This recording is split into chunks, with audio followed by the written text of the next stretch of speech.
Join Woodward Sports' own Jeff Iafrate, along with special WSN guests for the most anticipated Lions season in decades. Filled with different surprises and expert analysis. You're not going to want to miss out. Go to our Woodward Sports YouTube channel on Sundays and tune in live from 9:30 to 11:30 a.m. Good morning, everybody. Welcome to the Morning Woodward Show here on the Woodward Sports Network. It's Thursday, December 7th, and we're fired up. We got a good show planned for you guys today. Packed house, Sam Flannel in his Michigan hoodie. Yeah. He's ready to go. We're going to talk a little Jim Harbaugh today, so very fitting, Sam Flannel. Yes. Detroit Kool-Aid in the sound booth hanging out with us. Look at him. He's ready to go. I know he's... That's right. I got to check on his mental health. We'll get to that in a couple minutes there. He had to attend whatever the hell that was last night. Pistons, Grizzlies. It was rough. Kenji's hanging out with us as well. He's in the MASH chair. We're going to start utilizing that thing, too, because it just, no one chills in there. So we got Kenji hanging out. JB in the TD booth, holding it down for us on the ones and twos.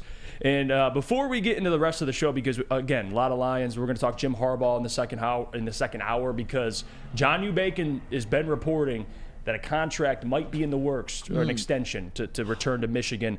We'll talk about the likelihood of that. 9:16 also in the second hour. I do want to preview the next 5 games for the Lions. Let's give our record through the next 5 games. We'll discuss that, of course. 9:30, I want to bring up that Braylon Edwards versus Marvin Harrison Jr. graphic that, kind of rubbed people the wrong way. I'm not going to lie to you. It rubbed a lot of people the wrong way. We'll break that down. But, of course, the first hour is going to be heavy Lions. John Macaroon joining us at 8:30 to preview the Lions and Bears game. You guys know what time it is. So we're not talking Tigers? No Tigers. No Tigers today. No Tigers. No Tigers today. Not a lot of Pistons either, if I'm being real with you. John Macaroon, 8:30. Like I said, he's joining the show. It's Thursdays with John Macaroon, 8:45. We're going to kind of talk about some of the things Dan Campbell said. He had a couple interesting comments about maybe some players returning from injury. I'll give you an update on that. 8:15. We're going to talk about the Ndamukong Suh stuff because we didn't really get to it yesterday. And I didn't know people cared about it as much as they did. So we're going to spend an entire segment on it. And I do have a video that I want to get to at some point in the show that I think Sam Flannel will really appreciate. And it's Aiden Hutchison discussing the sacks versus pressures thing. And he had, honestly, a pretty good explanation of it. But right now, I'm wearing black for a reason. I may be attending the funeral of this franchise. Or actually, I might have already attended it. I think they've been dead for a little bit here. That was insane what happened last night, Kool-Aid. I mean, you're watching the game. I'm thinking to myself, you know what? Going to the fourth quarter, I'm thinking, Pistons are going to get this one at home. Everything looked good. It looked so good. Maybe this losing streak can finally just end. You can help a lot of Pistons fans at least just see a victory. They haven't seen one in, the month of November? And now it's getting out of the month of December. But your thoughts on what the hell transpired last night. Bogey's back. Offensively looked a little better, but defensively, my goodness. Especially shooting threes in the fourth quarter, they couldn't make a shot either. So it was a rough one. It was terrible. Listen, man, I was on with heavyweights yesterday. Shout out to Easy. Shout out to Spencer for letting me take his chair yesterday. And this is what I said to the guys. This is a game that is winnable for the Pistons, but that Jaren Jackson Jr., Triple J, and Desmond Bane were the types of players that have consistently killed the Pistons this season. Those types of players. It doesn't matter if John Moran is playing or not. A lot of these teams that they've had an opportunity to beat, they've been missing some type of a major player or some type of major contributor on their team, and these kind of secondary players have just absolutely worked us, man.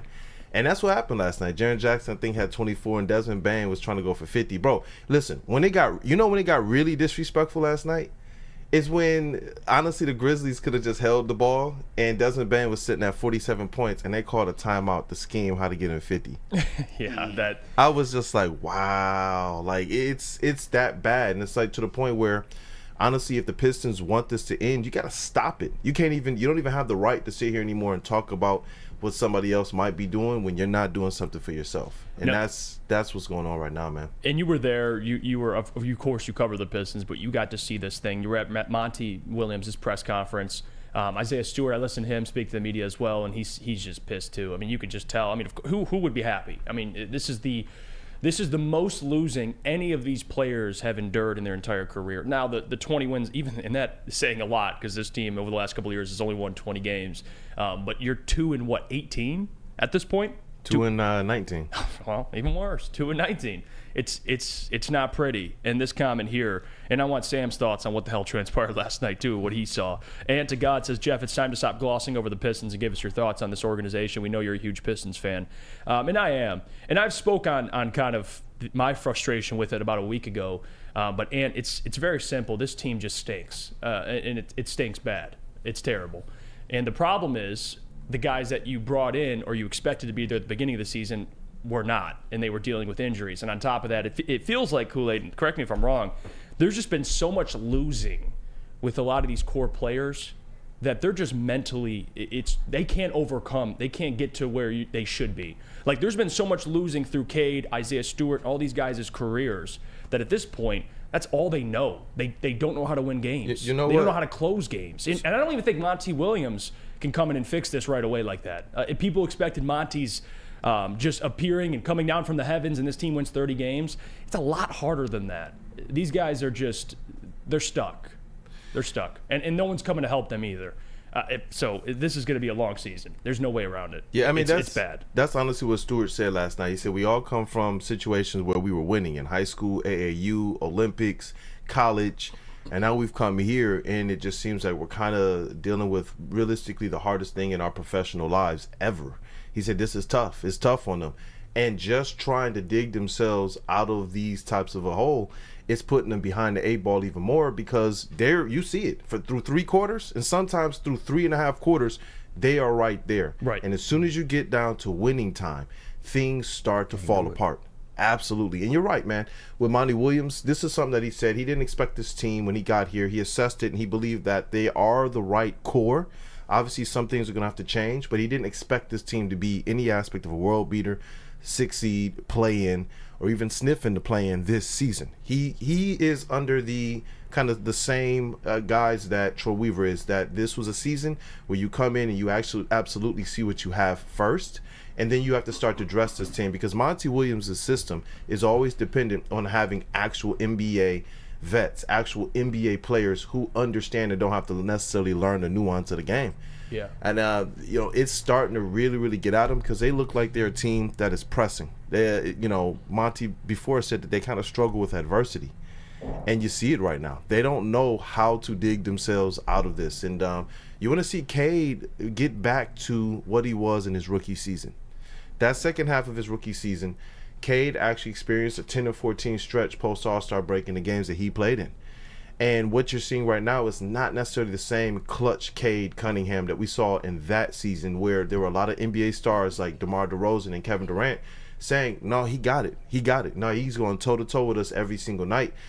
You want to kind of see Cade get back to that. I don't know if he's still on the mend from that surgery. I don't know if he's still getting his legs under him. But what's going on with this right now, in terms of assessment, I think it's kind of clear. It's time for this team to, if you're going to put this into 2 phases, like what's going on the floor and then what has to happen in the front office, they have to make changes, because you cannot allow you can't allow this thing to continue to fester. We see it all affecting their mental, and now they're stepping to the podium and saying it's affecting us. We don't know what's going on. We don't know how to break out of this. And honestly, I don't know if Monty Williams has enough right now to do it. And then they had another big loss last night. It wasn't just the game, but Jalen Duren.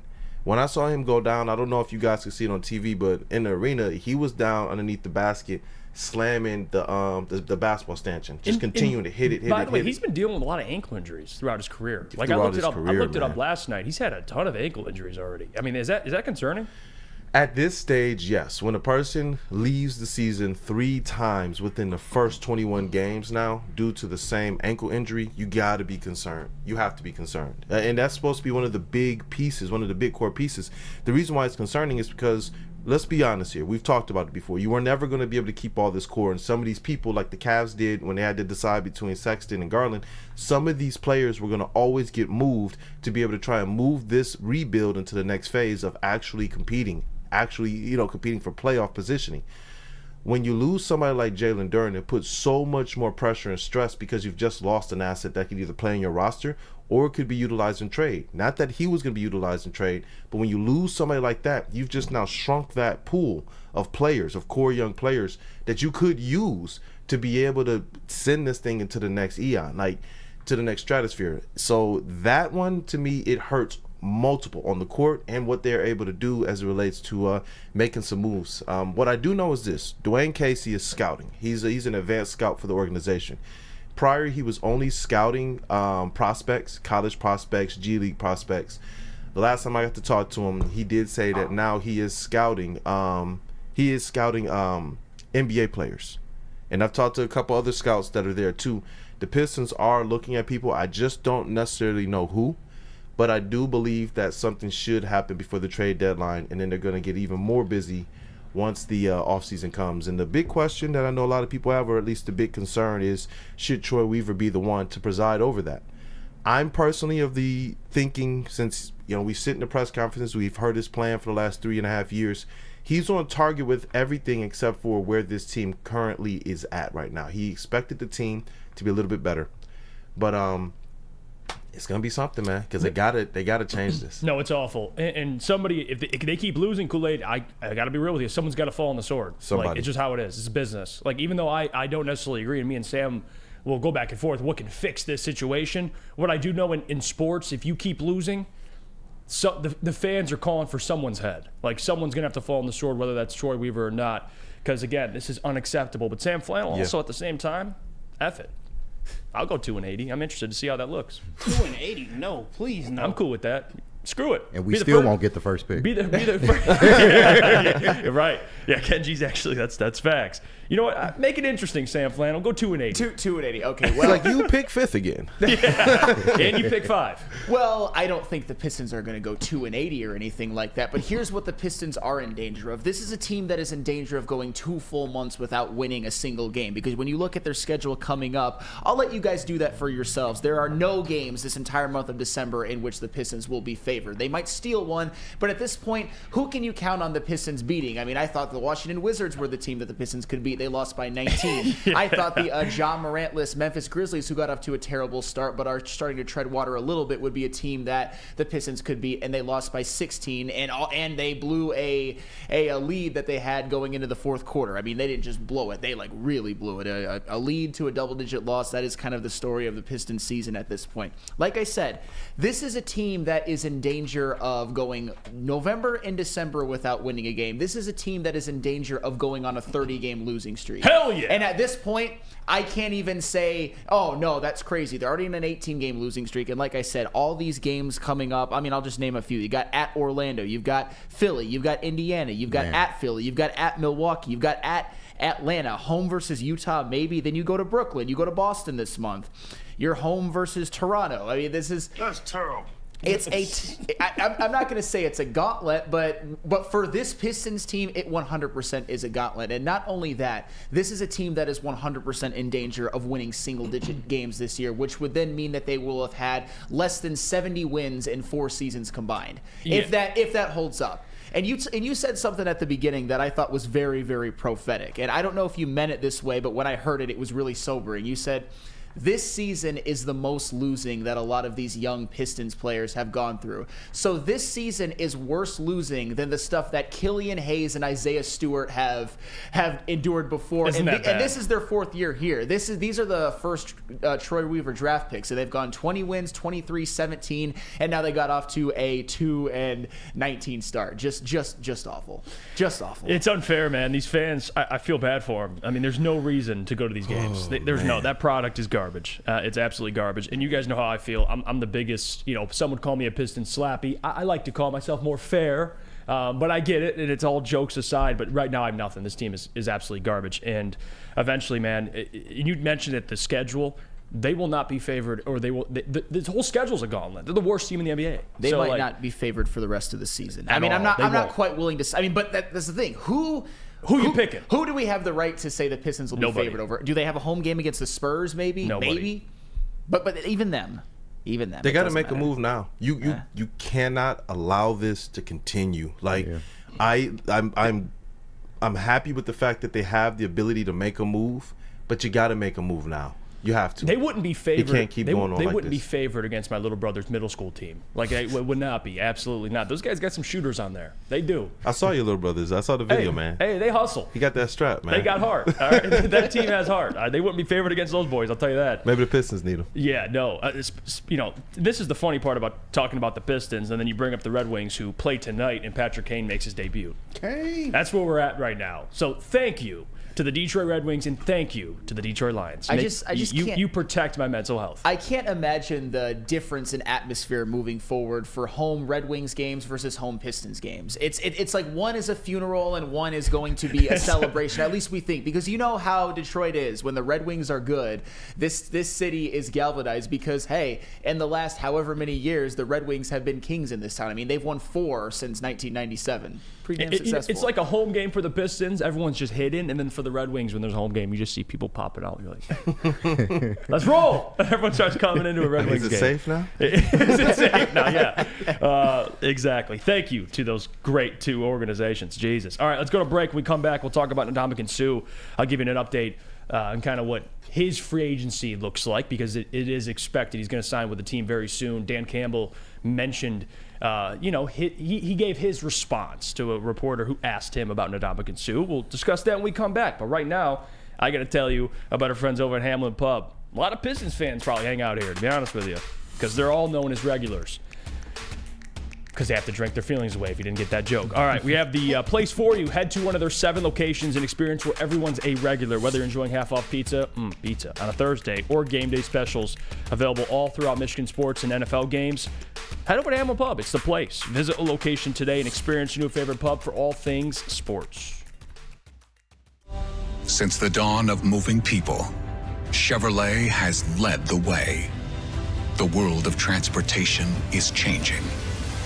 At Feldman Chevrolet, we are leading the charge forward. With every electric vehicle, every mile traveled, one Feldman at a time. The company that puts more Chevys on Michigan roads is now the #1 name for Chevy electric vehicles. Now, coming to Woodward Sports. Woodward and Main Street. The Woodward Sports Network Detroit Lions Show. Let's go! Catch Gabrielle D. Phillips, Matt Broder, and Terry Foster for all the latest news on your Detroit Lions every week. Only on the Woodward Sports Network YouTube channel and woodwardsports.com.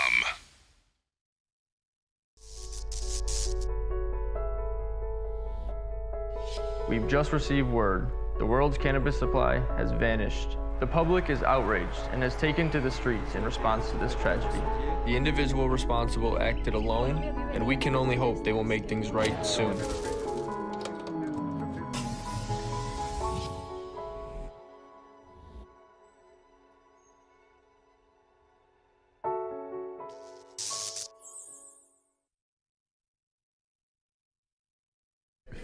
Join Woodward Sports and Long Drink live every home game for the official Lions VIP tailgate party. It's at Eastern Market in Shed number 5, and it is always a bash starting at 9:30 a.m. until game time. The official Lions tailgate is back and better than ever. How would you like to pregame with Woodward Sports and be treated like a VIP? Food, beverages, and entertainment all included. Get your tickets online today at bullseyeeventgroup.com or win some from Woodward Sports today. Just subscribe to our YouTube, follow us on IG, and direct message Lions VIP. We're back. It's the Morning Woodward Show here on the Woodward Sports Network. And my goodness, Ndamukong Suh, a player that we all got to see here in his prime. And then, of course, he walked away. But he is 36 years old. He's still out there. And it seems like the Lions like 36-year-olds for some reason, experienced players that can contribute the postseason. I don't mind it. Ndamukong Suh is a player that consistently comes up because I think, Lions have this fond memory of Ndamukong Suh when he was here, and he was that dude. Now, things are different now. It's a new regime. Ndamukong Suh is, he's done things in his life now. He's been a part of a couple different organizations. If I'm being real with you, Sam, although it sounds amazing, right? Like Ndamukong Suh, you bring him in, he ain't coming in. And the signing of Tyson Alu, make sure I get that, Alu confirms that. If they were to sign Ndamukong Suh, he would have been the signing. It's that simple. And I believe, I forgot who the reporter was, so forgive me, but they asked Dan Campbell yesterday at his press conference about Ndamukong Suh and his ties to the organization, all that. And Dan gave his robotic answer, which that's not an insult. He does that. He'll just be like, you know what? Brad Holmes has evaluated all the talent out there, and I trust him to make the best decision for this football team. Whatever he said. I mean, it was basically Brad Coach Holmes. speak. Yeah, it was coach speak.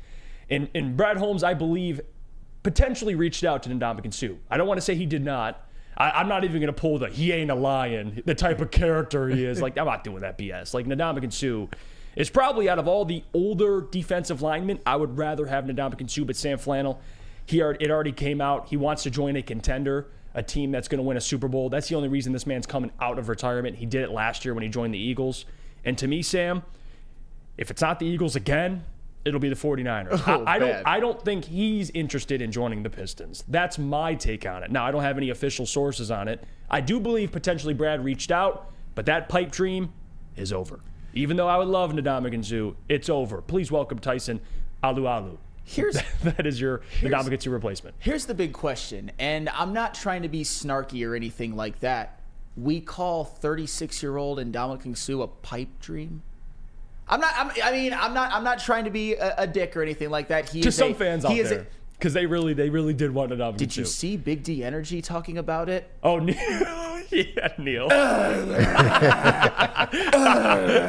that's okay. That's all right. And Ndamukong Suh, like I said, he was one of the best Detroit Lions defensive players of the past 10 years or so. He was great for them. He had a lot of good years in Miami. He had some good years, and he had a good year with the Rams. He won a Super Bowl with the Tampa Bay Buccaneers. But right now, here's the thing. I understand with this defensive line, with no Ali McNeil, the Lions just need bodies more than anything in the world. Because, as I've said before, you look at that defensive line. I mean, do I have to go over it again? Broderick Martin is a nothing right now. Levi Onwuzurike is a nothing right now. Quinton Bohanna, whatever. Benito Jones, whatever. Like Isaiah Buggs, basically a nothing right now. So you got to plug in somebody. And if 36-year-old Ndamukong Suh is somebody that can help, I understand, because he did play for the Eagles last year down the stretch. Although the situation he went into with the Eagles is a little bit different than the situation he would potentially be joining with the Lions. Because last year, the Philadelphia Eagles were one of the best teams in the NFL. That defensive line had Javon Hargraves at the time, and Fletcher Cox, who was a year younger, and Jordan Davis, who played from time to time. So on that defensive line, and Ndamukong Suh could just kind of be very much a spot player. On this defensive line with no Ali McNeil, 36-year-old Ndamukong Suh might walk in and be the best player on that defensive line already. But I don't know how much that would do at this point, because that's not really saying a whole lot, because this isn't the Ndamukong Suh of even, I don't know, 3 or 4 years ago. This is the one now who last year played 8 games, has been retired for the first part of the year. I think he's been an analyst or something like that overseas. I don't know how much this moves the needle, but it also speaks to how big of a loss that Ali McNeil could potentially be, that we're talking about Ndamukong Suh as a potential savior or something like that. But to me, I don't really care that much. Yeah, I'll be honest. I just don't. And I want to correct this too. I said Ndamukong Suh to the Detroit Pistons. I meant Detroit Lions. But you know what? Regardless, still a good addition. Hey, He could probably knock down a 3. he might. Yeah. You know what? He'll definitely get a take for you. Yeah. That's for sure. I think the Pistons do need a guy like Ndamukong Suh. They need some grit. They need some fire. Yeah, they're not and nasty you know at what? all. Bring him to the NBA. But no, he ain't coming to the Lions. That's over. To some fans, they wanted the reunion. JB, it's as simple as that. I do believe there's a chance Brad reached out to him into his camp, but I don't think Ndamukong Suh is. If he comes to the Detroit Lions and he joins this defensive line, like, he doesn't have what he had around the Eagles, like Sam mentioned. Close. It's very different. We would be expecting more out of Ndamukong Suh. Is that fair? Yeah, that's fair. Because if he goes to the Eagles, he's just chilling. He's got Jalen Carter, he's got Jordan Davis, he's got all these guys around him.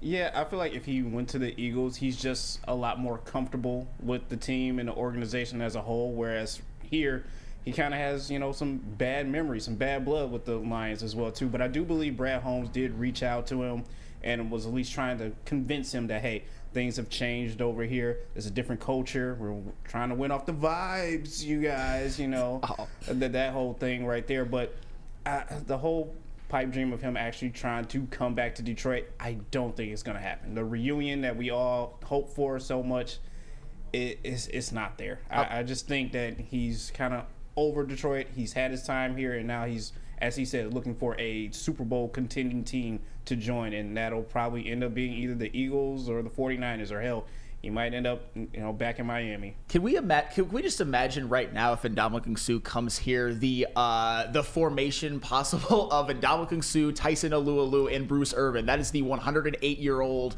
formation right there. Oldest D-line in the league. The oldest D-line in the league, and then maybe you put Aiden Hutchinson at the other. And it's just, I don't know. Bruce Irvin, though, maybe they're looking at it and being like, Bruce Irvin came in and made an impact. Why not Ndamukong Suh? Bruce Irvin, kind of a similar situation. Spent most of the year not on a roster. He comes right in and contributes. So, but I think the difference, and this is my take on it, Sam, and I want Kenji and Kool-Aid's thoughts on Ndamukong Suh, but for me, I think Bruce Irvin is a specimen. Like, and Dan mentioned it, That's he fair. takes such good care of his body that he doesn't look out. Like, when you watch Bruce Irvin, he doesn't look like he's 36 years old. Ndamukong Suh he's a business, he's an entrepreneur. He does other things outside of football. You cannot convince me that Ndamukong Suh is in prime shape. He's in absolute tip-top shape. Again, it's very different. But again, for Ndamukong Suh, Kenji, that's over. Yeah, I think so, and I think Brad Holmes showed you that by going to get Tyson Lululemon, or I'm just whatever it is. I'm just talking mess, but he just. It's not gonna. He's not coming back. I think he did have his time, and it's not looking good. I don't think it's gonna happen. And I think people, when they think of signing Ndamukong Suh, they think they're getting the Ndamukong Suh of 5 years ago. Because I won't even say 2015, because I think some people understand he's older, but I think they're expecting like he's gonna walk in, maybe on the practice squad for about a week, and then he's ready to go, and he's gonna get you about. With 5 games left, get you like 3 sacks. Like this Ndamukong Suh is more of a, you put him in at times. He's like a situational guy, which is solid. And I wouldn't mind Ndamukong Suh, Kool-Aid, but he ain't, I don't know. He ain't no Tyson Alualu. I'm just okay, kidding. I'm kidding. I'm kidding. What's your take on it? Now, look, man, you're right. You're exactly right with this. Bruce Irvin stayed in shape. He wanted to be able to come back and absolutely play at a level that I think he would be proud of and would be commensurate of what he thought he was. With Suh, that man has been like investing with Warren Buffett. He's been traveling the world. He's been doing like celebrity chefing. He's been doing so many other things. Wasn't he like in Europe for something? He was doing. Yeah, he's doing some type of like I don't know, calling games overseas. I saw him even doing some soccer stuff, man. So he hasn't necessarily kept himself in that type of a shape. I think situationally, I don't even know if it works for a team like the Lions, whose D-line is kind of suffering right now. For an actual like Super Bowl contender, yeah, situationally it works when you can put him in there for maybe 5 or 6 key plays. But Bruce Irvin played 11 snaps and wanted more. And in those 11 snaps, man, got a sack, got a QB hit, got a tackle for loss, QB knockout. I just don't see Suh being at that level right now. I just don't. And I think that most Lions fans, they would think that they're getting a Suh that played here with the Lions, and they would be sorely disappointed just by my estimation. Yeah, and Super Juggernaut 87, Suh has good run D, but this new guy is just as good as a pass rusher. And that's the thing with what are you laughing at, JB? I'm just laughing at we got Adam in the chat here. The Lions need Killian Hayes on their defensive line. Can he unlock Aiden Hutchinson? Oh, okay. He might be able to. Can he get playing time over Broderick Martin? Broderick Martin, man. Yeah, well, you know what? Josh Pascal time, huh? We do kind of gloss over him a little bit, but is it fair that it's kind of understandable that we gloss over him a little bit? Yeah. I'm not saying that he's terrible or anything like that. But they mentioned, hey, more snaps for Josh Pascal. This is the time. He's been playing a little better each week.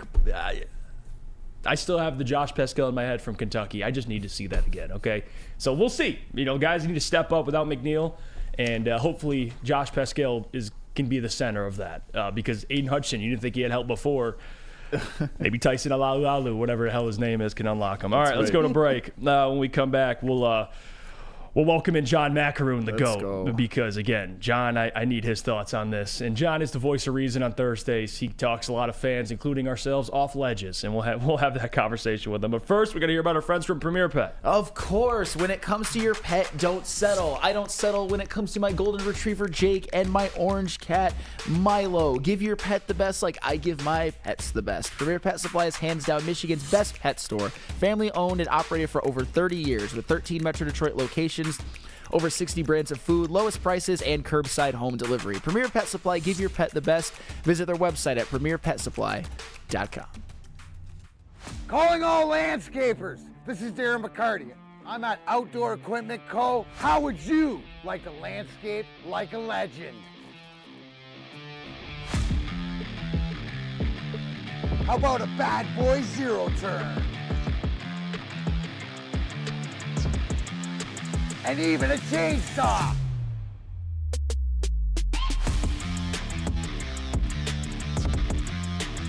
And even a weed whipper. Whether you landscape for your job or landscape for fun, get all your equipment from Outdoor Equip Co., the official equipment provider of Woodward Sports. Michigan grown, family owned. OutdoorEquipCo.com. Woodward Sports own Tom Mazaway and Sam Stick Day will be hosting our Lions postgame show after every Lions game all season long. Tune into the Woodward Sports YouTube channel for his hot off the press takes, game analysis, and Kool-Aid sipping celebrations. You won't want to miss it. Join Maz, Stick, and special guests each week immediately following every Lions game, exclusively on the WSN YouTube channel. Your home is your most important asset. Flexibility in the sales process is key. When you work with Mark White & Associates, you can cancel at any time, for any reason, without penalty. Speaking of flexibility, check this out. Who you work with matters. Hire the best broker in the game.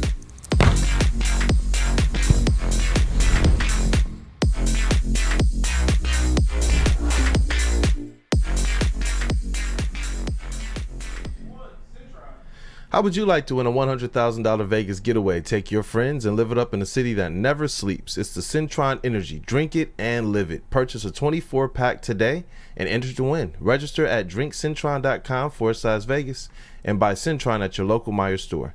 Centron, the healthier energy drink with great taste. Look good, feel great, and be the best version of yourself with Centron.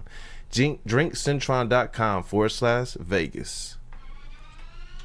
I'm going to read this comment before we get into the John interview because John Macaroon is joining us. Tailgate gang. Jeff, weren't you guys picking on Bruce Irving the same way 2 weeks ago? It's funny how you guys give these guys no credit until they play, and then they're like, oh, yeah, that's a good pickup. Well, Tailgate gang, I try to just temper expectations. I think when they signed Bruce Irvin, it was mostly joking when I was like, he's the savior of this pass rush. Yeah, I did not expect him to get a sack his first game. I didn't. I'm not going to act like I did. It was a good pickup, but I can't just every 36-year-old they sign be like, this guy's going to make a tremendous difference. We'll see if Tyson has something left in him. But I try to temper expectations, and again, if he plays well, I'm glad that I'm wrong. I hope I'm wrong. Tyson who? Alu. These guys. I hope he's solid. I do. The only thing I want to add to that are these guys these are guys that were literally like on the street at that point. You know what I mean. Not even on an NFL roster. So asking somebody to come in, even players like Bruce Irvin and Ndamukong Suh, who have had a lot of success in their career, and just come in and immediately make an impact. That's a big ask. And to be fair, Bruce Irvin did just that. But I would prefer tempering expectations than just being like, oh my God, that's another fleecing. He's gonna have 5 sacks to end the year. There's plenty of accounts on Twitter or X that are gonna do that if that's what you want. Absolutely. Speaking of stuff like that, the signings of Bruce Irvin, the signings of Tyson Alu, we have a man to break it all down. John Macaroon, the host of the Detroit Sports Podcast, and of course publisher All Lions, a good friend of the show, and the legend, the voice of reason. Welcome to the show, John. Look at, oh my God, JB, what are we doing here? Let's go. JB's cooking, John. Number one, I want to ask you. I want your thoughts on the Tyson Alu. Is that how you say it? Alu. Whatever the hell it is, John. I want your thoughts on Tyson, the signing of Tyson Alu, and then maybe the Ndamukong Suh talk for people that maybe hope for him to return to Detroit. Yeah, fellas, I'm not sure who's more desperate. Aaron Glenn looking for help or Troy Weaver looking for players that can put the ball in the basket. Look, man, it's December. I know you're trying to improve that defensive line and try to get pressure in any way. But yeah, you're just not going to go out there and find a stud. So that's what the Lions are doing. They're just trying to go out and find guys that have had experience playing along the interior of the defensive line. Look, he does have a previous relationship with Isaiah Buggs with the Steelers, so he'll come in and he'll provide the room with additional information, how to be a pro, how to handle business. But yeah, of course, he's not going to be available this week. Maybe he'll get in against the Broncos. But yeah, you're just looking for guys that are just bodies that can help just in case an injury happens. And unfortunately, Aleem McNeil goes down. So you're going to be counting on Bruce Irvin and Tyson Alualu to potentially help your defensive line. It's a struggle. It's unfortunate. They're not playing to their capability, but they're trying to find any and all avenues to do it. And I just think that for those that are clamoring for Ndamukong Suh,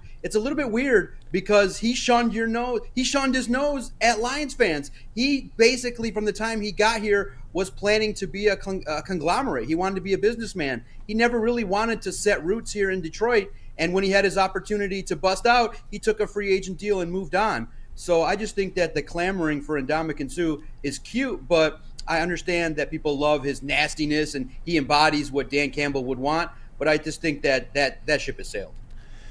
Doc, you mentioned Aleem McNeil unfortunately being out. What is something specifically about Aleem McNeil's absence that could hurt the Lions defense going into a matchup with the Chicago Bears against the Chicago Bears team in which Justin Fields actually had one of his better games of the season in their last matchup at Ford Field? Yeah, it's a significant loss. Obviously, he was having the best season of his career, put in the work in the offseason to shed weight, to be more versatile, to be able to play more. I thought that he was effective in the run game, was starting to improve steadily. His ability to rush the passer is not going to be elite like an Aaron Donald, but I think he was putting himself up there when you look at the rankings as among the top 10 interior defensive linemen. So it's a loss. And you look at the replacements, it's okay. But are you confident in Levi Onwuzurike, Isaiah Buggs, Benito Jones? It just further diminishes a defensive line that was struggling. And you realize at Ford Field, the Bears put up over 170 yards rushing. So I think that the Bears are going to be confident potentially to look that side, to look that way to rush the football. So it's a problem. It's an issue.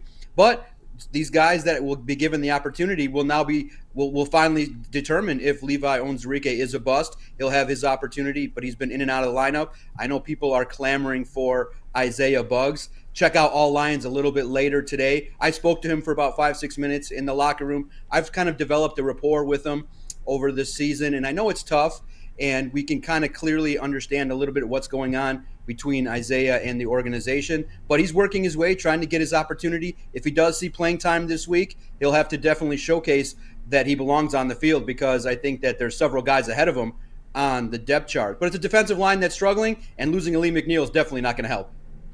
And the Isaiah Buggs thing is super interesting, John, because it seemed like he was a player. I mean, they trusted him so much they gave him an extension. And then at this point now he's getting beat by other guys. And I don't want you to give too much away because you'll have all the information later. But is it just simply Isaiah Buggs is not playing good enough? Is that it? And they just expect more out of him? Or is there more of like a personal beef going on? Is it just his play on the field? Just so I could clear that up.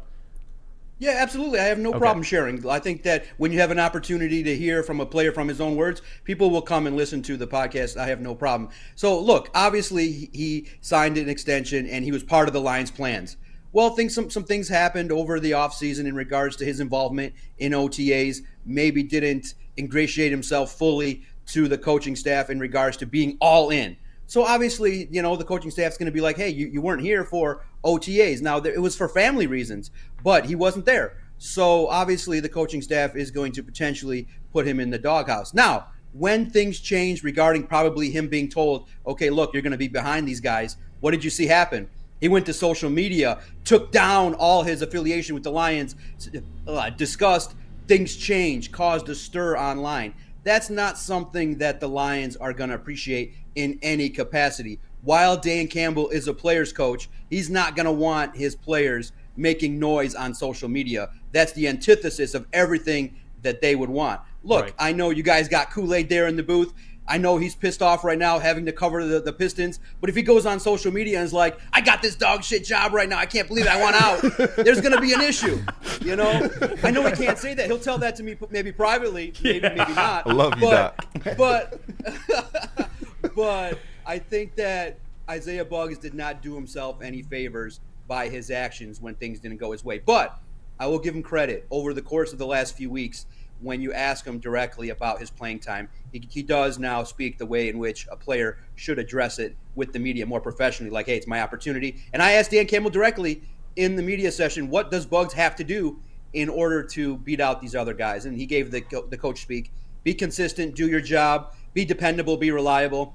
And so I just think that for right now, you're right. I just think that they want to give others opportunities, and Isaiah Buggs is going to have to be spectacular. When he gets his reps, he better get a couple sacks in order to keep his playing time. Absolutely. Absolutely. I want to shift gears a little bit to the offensive side of the football. So do you expect the Lions offense to have a good day against the Bears, or do you think the Bears defense can give the Lions some problems? They're playing well, John.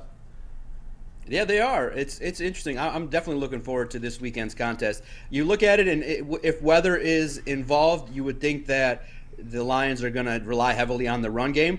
But I would trust David Montgomery and Jahmyr Gibbs. I think it's a 1-2 punch that can handle business. I think that the offensive line definitely is encouraged by their play. I know it stinks that Frank Ragnow potentially could miss this contest, but I think that when you look at the Lions, the best way for them to have success is to establish the run. David Montgomery returning back to Chicago, extra motivation. Jahmyr Gibbs, the explosiveness. And then, guys, like I said last week, right here on the show, I think that Sam Laporta may be definitely motivated to hit that record, to break the rookie tight end receiving record that was held by Mike Ditka. So when you see these weapons, I just think that the Lions definitely, if they can improve upon their play in the red zone, score touchdowns, and Ben Johnson being a little bit more creative in certain spots, I like the Lions' opportunities to score a bunch of points. The weather will be a factor, but I think that this sets up for how the Lions want to play offensively. Smash mouth football, control the game, and definitely get some yards on the ground. Yeah, play right into Dan Campbell's preferred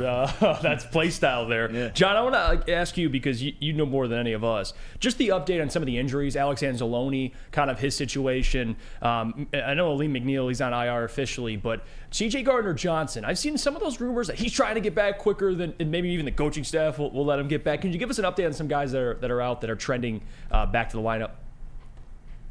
Yeah, Wednesday typically is a wild day in Allen Park.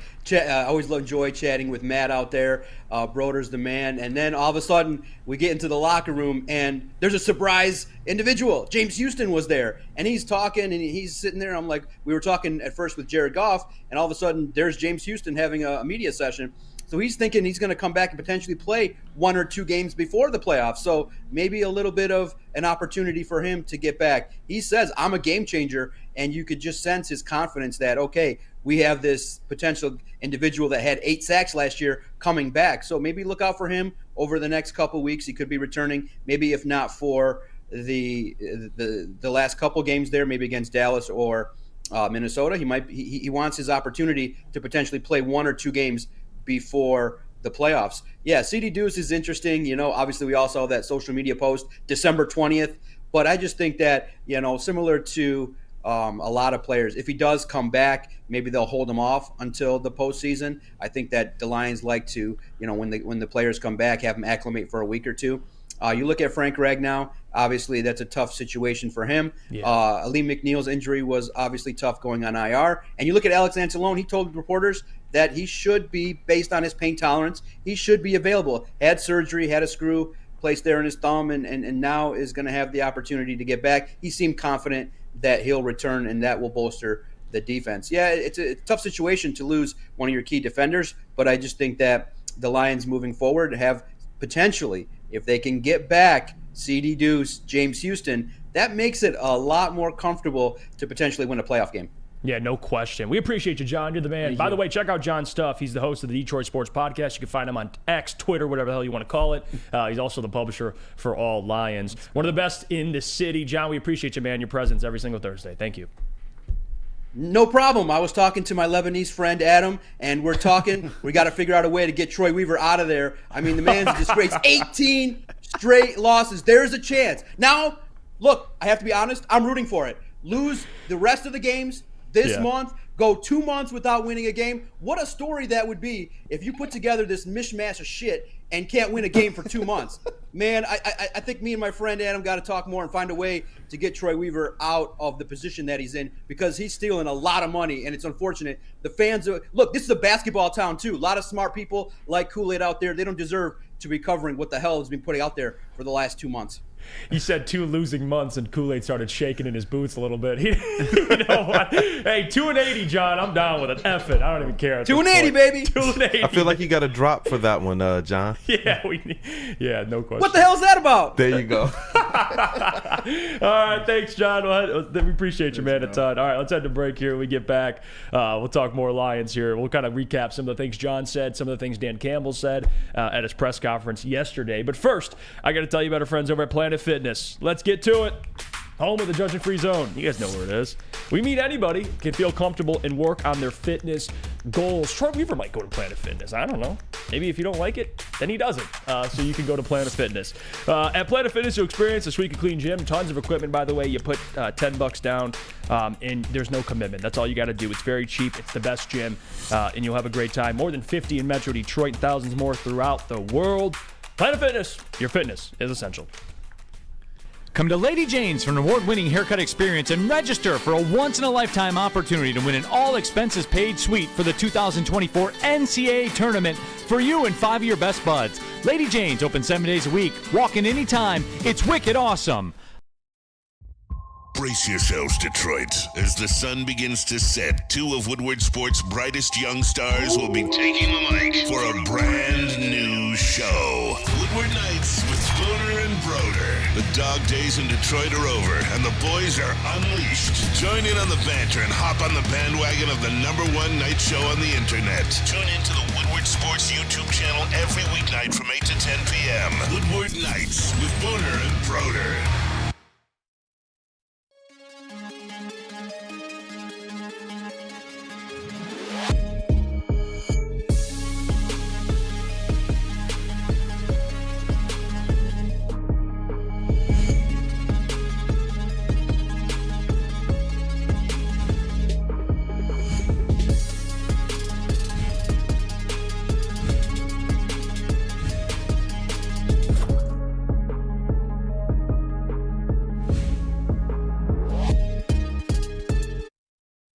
For over 60 years, Fairway Pack & Co. has provided Michigan's finest restaurants, hotels, and casinos with prime beef, Wagyu beef, and dry-aged beef. Experience the Fairway difference for yourself today. Visit the steak shop in Grosse Pointe Woods for grab-and-go steaks, or you can order online at fairwaypacking.com.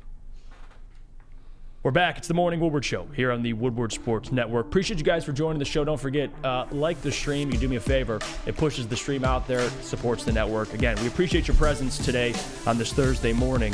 I want to get into some of Dan Campbell's comments because he made some yesterday at his press conference. I thought there were some interesting comments. And then maybe we could play some of what Aiden Hutchinson said, because he had a pretty good explanation, kind of differentiating the pressure versus sacks argument. We'll play that a little later. But to start off, Dan Campbell did say more Bruce Irvin. More Bruce Irvin this week. He's going to get more snaps, of course, now without Aleem McNeil. They got to find a way to get pressure. They're going to have Benito Jones, maybe Isaiah Buggs, Bohanna. They're going to need some more edge help, and maybe Pascal can slide, into the inside there. But Bruce Irvin, you get to see more of him this week, Sam Flannel. Another sack incoming. No, he was very, very effective in that game. I mean, when you look at it, he did have a sack in which Aiden Hutchinson did provide the pressure on that play. Just for the record, he was right there, I'll give you that. I will give you that. I appreciate that. And I know it's been circulating a lot throughout the shows this week. The biggest play of the game for him might have been that penalty that knocked Derek Carr out of the game, because Jameis Winston blows. He couldn't complete a pass on that last drive to save his life. And if Derek Carr stayed in that game, the Lions might have lost. But you know what? It's all well and good, because you take wins any way you can get them. Well, Stick, I argued with him. I don't know about argument. I was on Big D Energy. If you guys watch, I was in the sound booth. I was helping the boys out there. And Stick brought up that he didn't think the ceiling, or like the ceiling of the game was Derek Carr getting injured. He's like, well, it was third down at that point.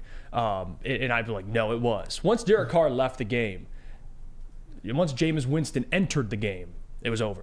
The one big pass that Jameis Winston completed was tip, and it would probably been intercepted by Jerry Jacobs if it wasn't tipped by Brian Branch. Yeah, I mean, he's a bomb. Derek Carr was damn near perfect after the start of the game, which he looked pretty rough, but he was damn near perfect. Yep. Not saying that I applaud Bruce Irvin. I have to be PR reasons with this. I do not applaud it, but I don't mind it.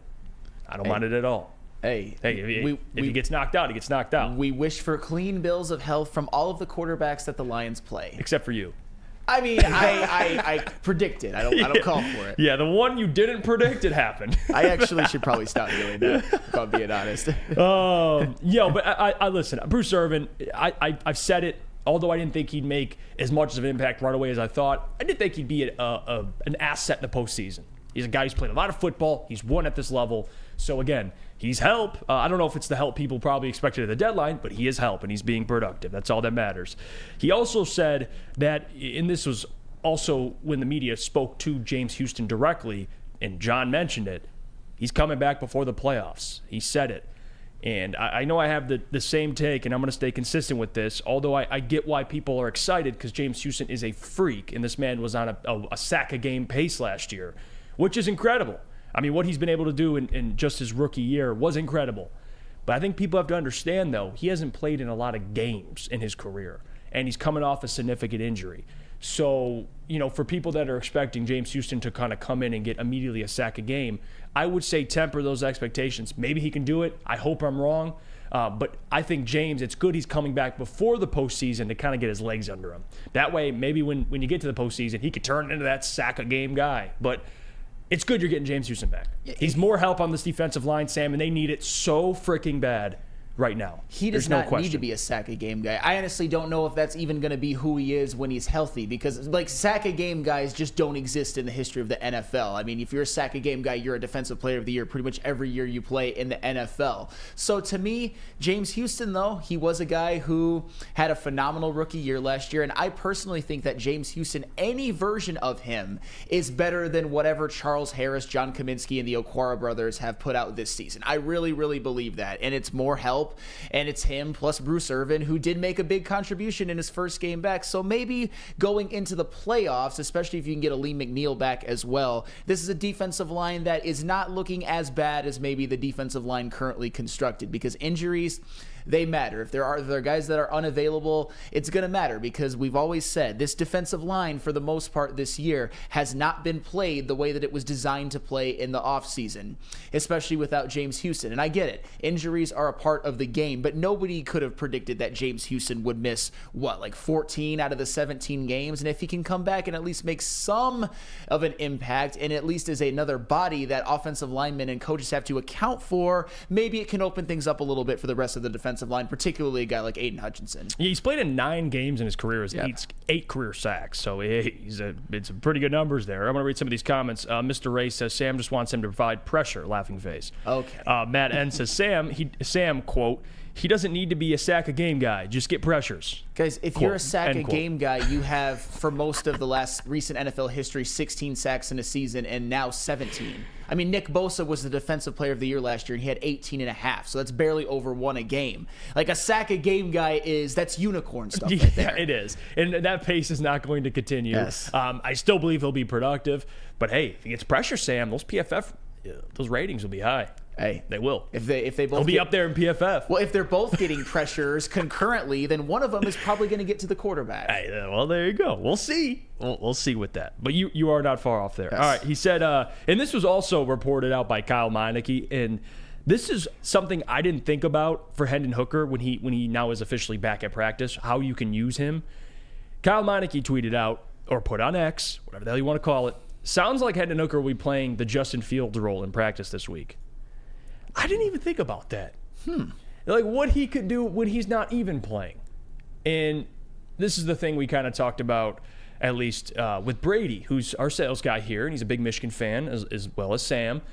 And Alex Orji is the backup quarterback, right, for Michigan? Yes. He told me, because I was talking about Jalen Monroe, and he's the most mobile quarterback you faced all year. And he's like, well, they have Alex Orji to go up against in practice. And I'm like, that's a great point. Lions are doing the same thing. I'm not saying it's going to work and all of a sudden they're going to contain Justin Fields, but this is a team that has struggled containing mobile quarterbacks since Dan Campbell's got here. with this team rebuilding and trying to construct this roster. They just can't stop mobile quarterbacks. Hopefully, Hendon Hooker in practice, giving them a similar look than they'll see this weekend can help. Hopefully.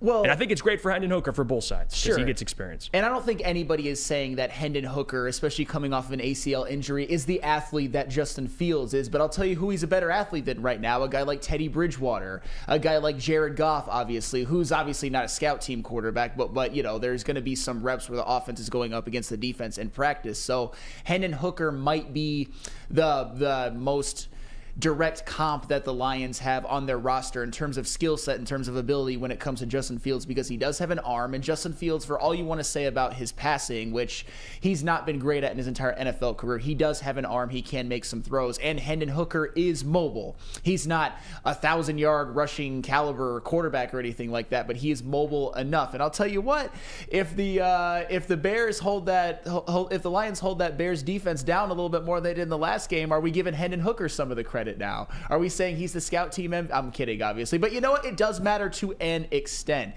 You need to see a look because none of the other quarterbacks in the building are giving the Lions defense a potential look at like a comp to Justin Fields. Definitely not Teddy Bridgewater. Definitely not Jared Goff. No, in the Lions, I realized this and I looked this up the other day. The Lions have like 5 quarterbacks. You know that? They got Jared Goff, Teddy Bridgewater, David Blau, Nate Sudfeld, and Hendon Hooker. It's 5 quarterbacks on the roster, including the practice squad. So not on the official roster, but still, I'm like, what?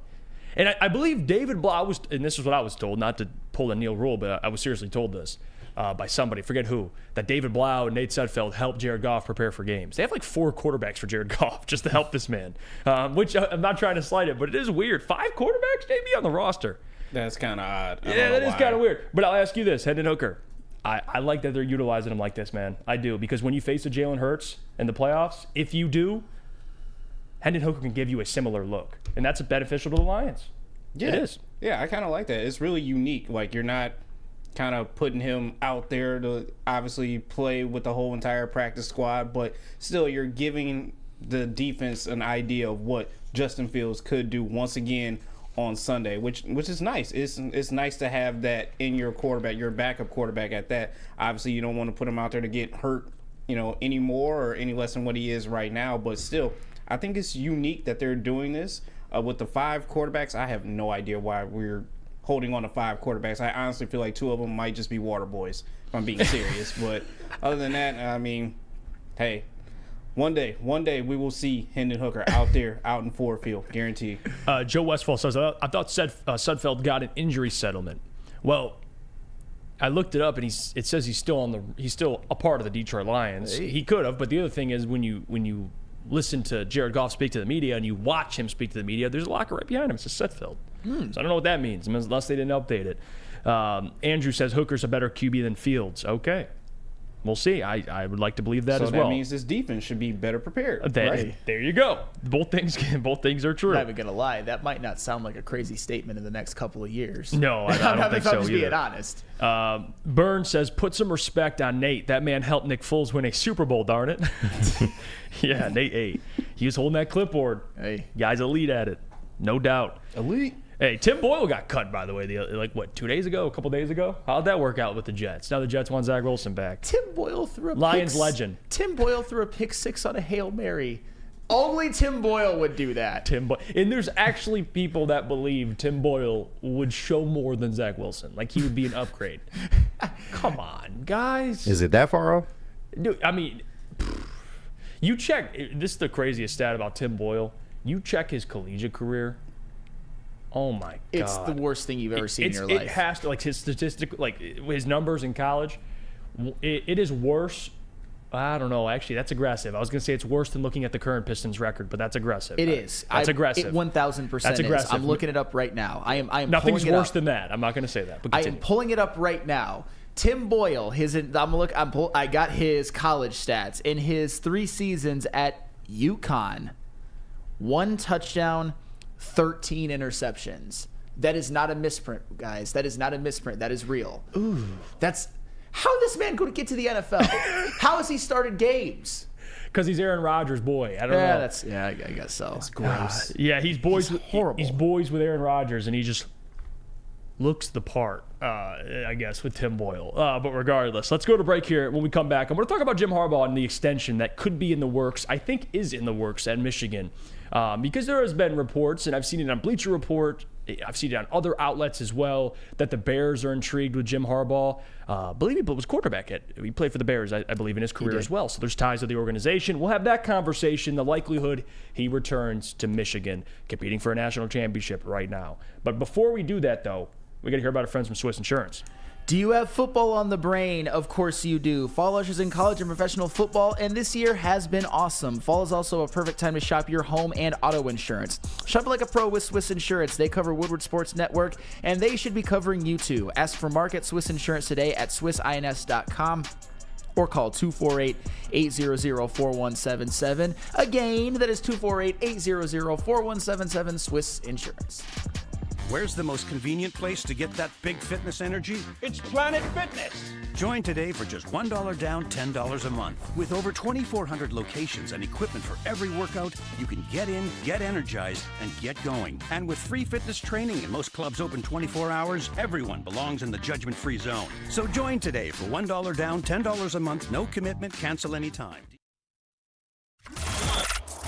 Woodward Sports' own Tom Mazaway and Sam Stick Day will be hosting our Lions postgame show after every Lions game all season long. Tune into the Woodward Sports YouTube channel for his hot-off-the-press takes, game analysis, and Kool-Aid sipping celebrations.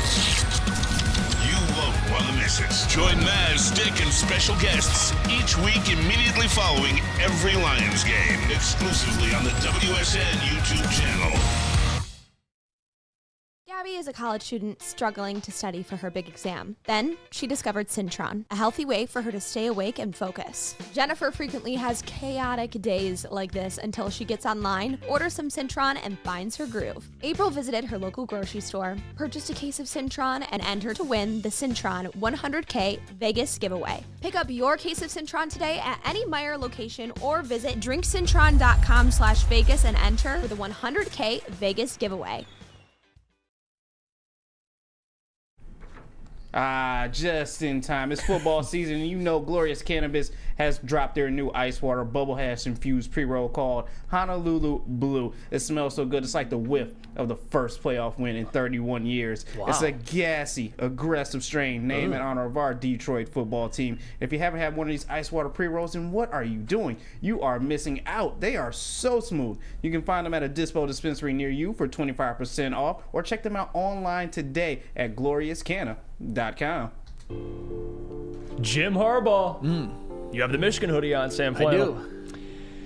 John U. Bacon put on X, I believe yesterday, December 6th. He had and John U. Bacon, reputable reporter, he's joined Ermanni Networks with Maz a ton of times. And he put this out, and I want to make sure I read this. He says, long-awaited Harbaugh contract update. After two UM officials told me in early October it would be done by the end of October, quote, sign gate, end quote, kicked up.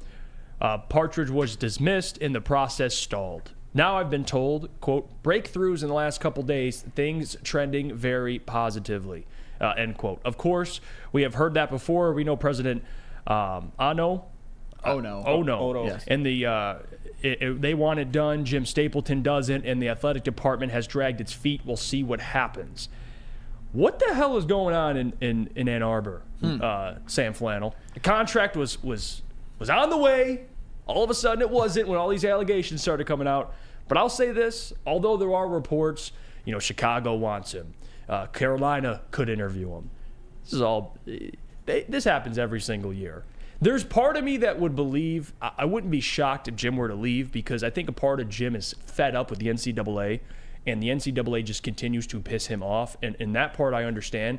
But then there's the other part of me that is, I could see him just returning back to Michigan too. Because when I think of the University of Michigan, I think of Michigan football, you think of Jim Harbaugh. And at this point in his career, I don't see Jim going to the NFL, even though when he was in the NFL, he was a damn good coach.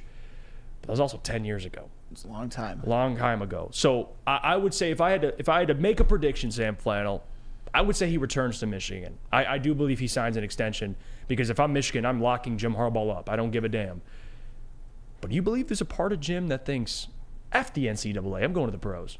I'm joining my brother. Of course, there's a part of Jim Harbaugh that thinks, F the NCAA, I'm going to join the pros, because that's the kind of guy that Jim Harbaugh is. He's petty, he holds grudges, but you know what? He is also, you know what Jim Harbaugh also is? He is on track to becoming the greatest coach in Michigan football history. If Michigan wins a national championship this year, I believe he has the title on lock. He's already, like he will have definitively passed Lloyd Carr, and he will have definitively passed Bo Schembechler. And right now, and he didn't have to touch any kids to do it. Well, okay, hold on. It was Dr. Anderson. Big pause. But, Dr. Anderson. Sorry. Continue.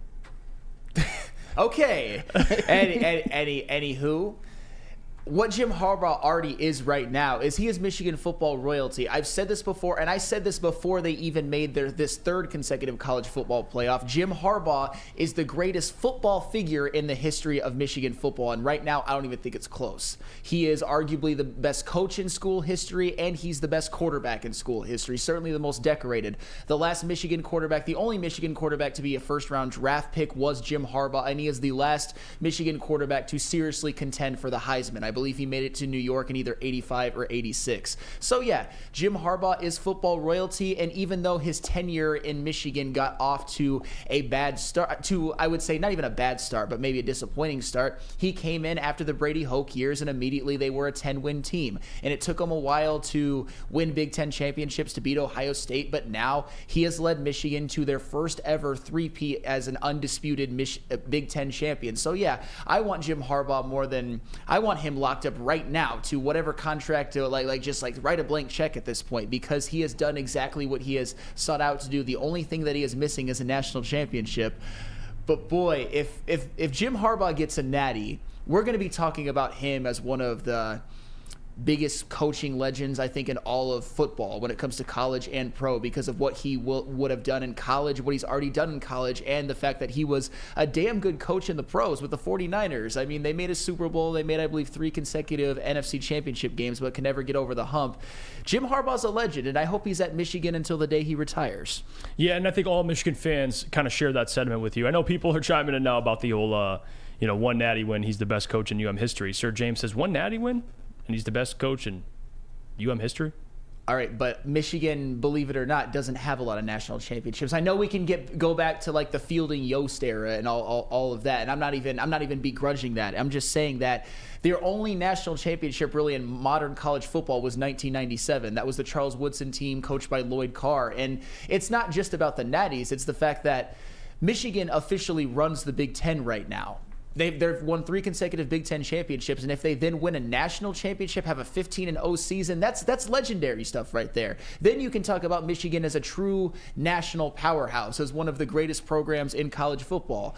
And I think if they do that, it's not just about the natty. It's the natty plus everything he has already accomplished as a coach. I mean, if you look at his record, if you look at his Big Ten record, if you look at his record against winning teams and ranked teams, which is improving year by year with these last 3 years, right? Absolutely, Michigan, he would be the best coach in Michigan football history, no doubt about it. And look what he's done. I mean, since from being at Michigan to people questioning whether he should be fired or not, to now completely putting Michigan in the national spotlight with multiple college football playoff appearances. And now you have an opportunity now to compete for a national championship, and not just an opportunity. You're the number 1 team in the country. Yeah. This isn't like you snuck in and now you're going to face a Georgia or, fall short against TCU. Sure. But regardless, they're the best team in the country on paper, according to those rankings. So again, for Jim Harbaugh, damn right you want him at Michigan. You want him at Michigan the rest of his career. But there is part of me that I can see Jim, because he is an interesting human being, just being like, you know what? I'm out. I'm going to Chicago. I'm going to coach in the NFL. I can also see that. But if I had to pick one, gun to my head, I'm going with him staying in Michigan. That's how I feel. Well, it's funny because Jim Harbaugh, one of the reputations that he's gotten over the years in terms of his coaching career, because he's obviously a bit of an eccentric guy, is in San Francisco, he obviously took him out of a pretty bad era of 49er football, got him to the playoffs, got him to the Super Bowl, and had them really humming for a while. Their last year wasn't so great, but he just couldn't get along with the GM. He kind of wears people out, or at least that's his reputation. He didn't stay at Stanford for very long, although Stanford isn't a destination job. He didn't stay at San Diego for that long. But if there's one place where Michigan, where he will always be welcome, Jim Harbaugh, it's Michigan. If there's one place where he, I believe, could stay for life, it's Michigan. He's already been there since 2015. This would be, I believe that would make it year 9, and he's talked about as one of the best coaches in college football. And like I said, if he wins a national championship, he is officially a college football coaching legend. He is a football coaching legend as a whole, because another thing that I've always said about Jim Harbaugh, and this is interesting because it's a compliment, but it's also a little bit of a backhanded compliment. Jim Harbaugh, to me, is the best football coach to never win a championship. He got really close at San Francisco. He brought Stanford back. He's brought Michigan back, but he's never quite gotten over the hump. But if he can get a national championship to his resume, along with his playing career, what a football life this guy would have had. What a Michigan career. He's already the biggest legend to me in terms of player and coach in Michigan football history. And maybe it's only getting started. Even though he's an older guy, maybe it's just getting started. We shall see. Yeah, didn't he lose in the Super Bowl, or the 49ers lost by like one score? One score, I think it was like, on the final drive. Yeah, I think it was by like 3. That was the blackout. You know, the Yes. halftime blackout. So, even for Jim's career, imagine like you win a Super Bowl and then you win a national championship. I do think this, if there's a year, it's this year. Yes. I mean, you got this defense, these coordinators. I mean, Jesse Minter, I think, got robbed from, or even Sherrell Moore. You got 2 top assistants, and you have a damn good roster. You have a quarterback who's returning. So, again, everything's good in Michigan's favor to get that national championship, JB. But what do you think? What do you think Jim Harbaugh does? Think he stays at Michigan? I definitely think he stays at Michigan. I know there's a lot of people, clamoring for him to go to the NFL. The Bears job looks enticing, which, I have no complaints about that. But I honestly think Michigan is waiting to see how he does in this college playoff. If you can get that Bama win, if you can actually make it to a national championship, then yeah, they're going to just throw dollars, as much dollars that they can at him right now. I do think they're a little upset at him not, I guess, being up there accepting the trophy for the Big Ten championship, and him kind of just passing on that honor to Zach Zenner. But that's fair as well too. I mean, that man put in a lot of time and hard work on that field for him to just not be out there playing in the Big Ten championship game. But I honestly think that Michigan is waiting to see what happens in this college football playoff. But I do think Harbaugh stays. I think he's found a home here at Michigan, coaching Michigan, and he enjoys what he does, especially being involved with showing these young men a proper way to get to the NFL. So I think he stays.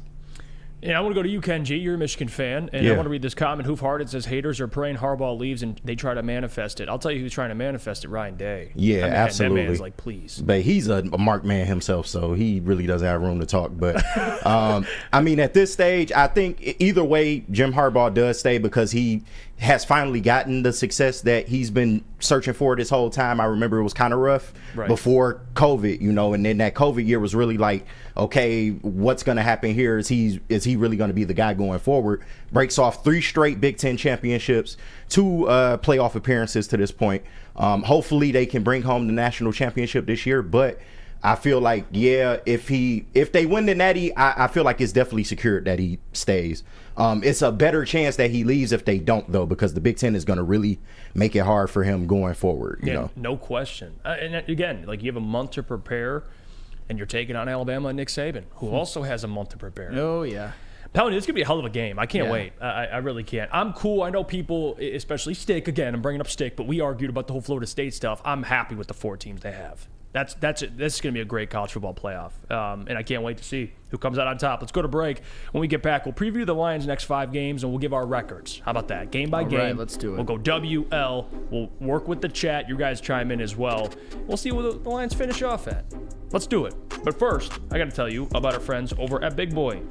Because, guys, Big Boy is the place to be at. You check it out.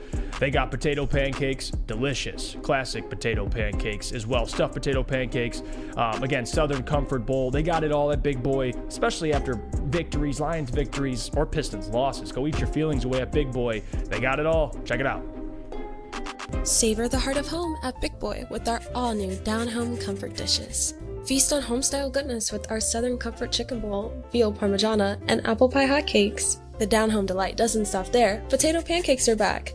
Dive into the richness of our perfectly crafted potatoes with our classic potato pancakes and our stuffed potato pancakes. Top off your meal with our new gingerbread shake, a seamless blend of creamy vanilla and sweet gingerbread flavors. Nothing beats the comforting taste of down-home cooking. Enjoy every bite, only at Big Boy. Stop searching for a vehicle and start finding one. Les Stanford Chevrolet Cadillac makes it easy. We harness the power of multiple dealerships and own the biggest selection of GM brands in the area to get you the car you need. With the Les Stanford Group, you'll have access to 4 different dealerships, providing you with more makes, more models, and more choices. We're connected to more than 1,000 vehicles. And with so many high-quality CPO vehicles available, you'll find new car quality at pre-owned prices. You can start and end your search at lesstanford.com today.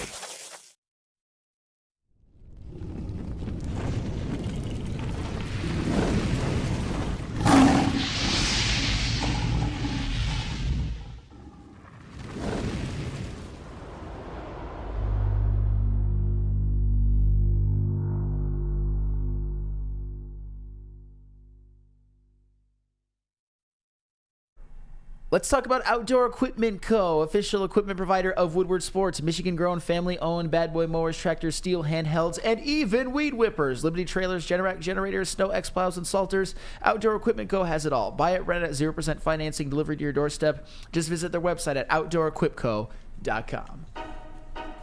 Welcome back to the Morning Woodward Show. Let's go through the next 5 games. Let's do it because this is what I like to do throughout the year. We'll pick a stretch of games. The Lions, of course, have 5 left. They're at Chicago, home against Denver, on the road to Minnesota, on the road to Dallas, and then, of course, home to Minnesota. I want to get everyone's thoughts, so we'll go through the room. We'll get the chat. JB, if you can, put up a poll per game, and we'll get the people's feel on each game. We'll start it off this weekend. Very simple. We won't give out final scores because we'll do that on Friday. We'll do that tomorrow. Final score predictions, how we see the game playing out. I don't want to give too much away. We'll save the analysis for tomorrow. But win or loss, keep it very simple. Start with the Bears on the road in Chicago. I'll go around the room. I'll start with you, Sam Flannel. What do you feel? What do you feel? Win or loss? Oh, man. I think it's a loss, actually. Believe it or not. I'm not. If you're asking me to do one by one, I think this one is a loss. But keep in mind, just wait until I do all 5 of everything. How dare you? They win out. Saying no, I'm just kidding. I worry about Jared Goff and inclement weather. I think the Bears defense isn't anything to play with anymore, and I don't know. I just think this is one of those spots where the Lions could drop one. It's their one game of the year outdoors. The Bears are a much improved team, even though that their record doesn't reflect it. They have been playing better lately, and Justin Fields is somebody that when he's not turning the football over has actually given the Bears a lot of fits, including in the last game, including in the one last year where if he doesn't throw that pick 6 to Jeff Okudah, they probably win. But he did. He is prone to put the ball up for grabs sometimes, but to me, this is a close loss for the Lions. But it's okay, though. I promise you. Wait till I do the rest of my games. Yeah. And hey, making sense, Sam. I don't hate it. Yes. I'll go next. I think personally, because I do have different results down the line, but for this game, I'm going to go win, but it's going to be close. Like the Lions are going to have to run out of Chicago like they stole some after they win this game. It's going to be very, very close. That's how I feel.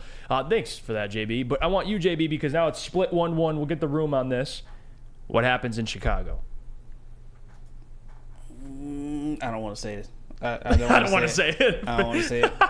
Nah, forget it. It's a win. I feel like the Lions have kind of figured out what Chicago is going to do, especially now, as you guys have said, if they're going to start utilizing Hendon Hooker in practice to kind of simulate what Justin Fields does. I think they will be a lot better prepared for this game. So give me the Lions with the win on this one, but I still think it's going to be close once again. Like, it's going to come down. It'll be a nail biter, but I think the Lions will lead the entire game and slightly keep it close for the Bears. Eric Allen says win, but it's a trap game. And I'm with Sam on like the upset alert thing.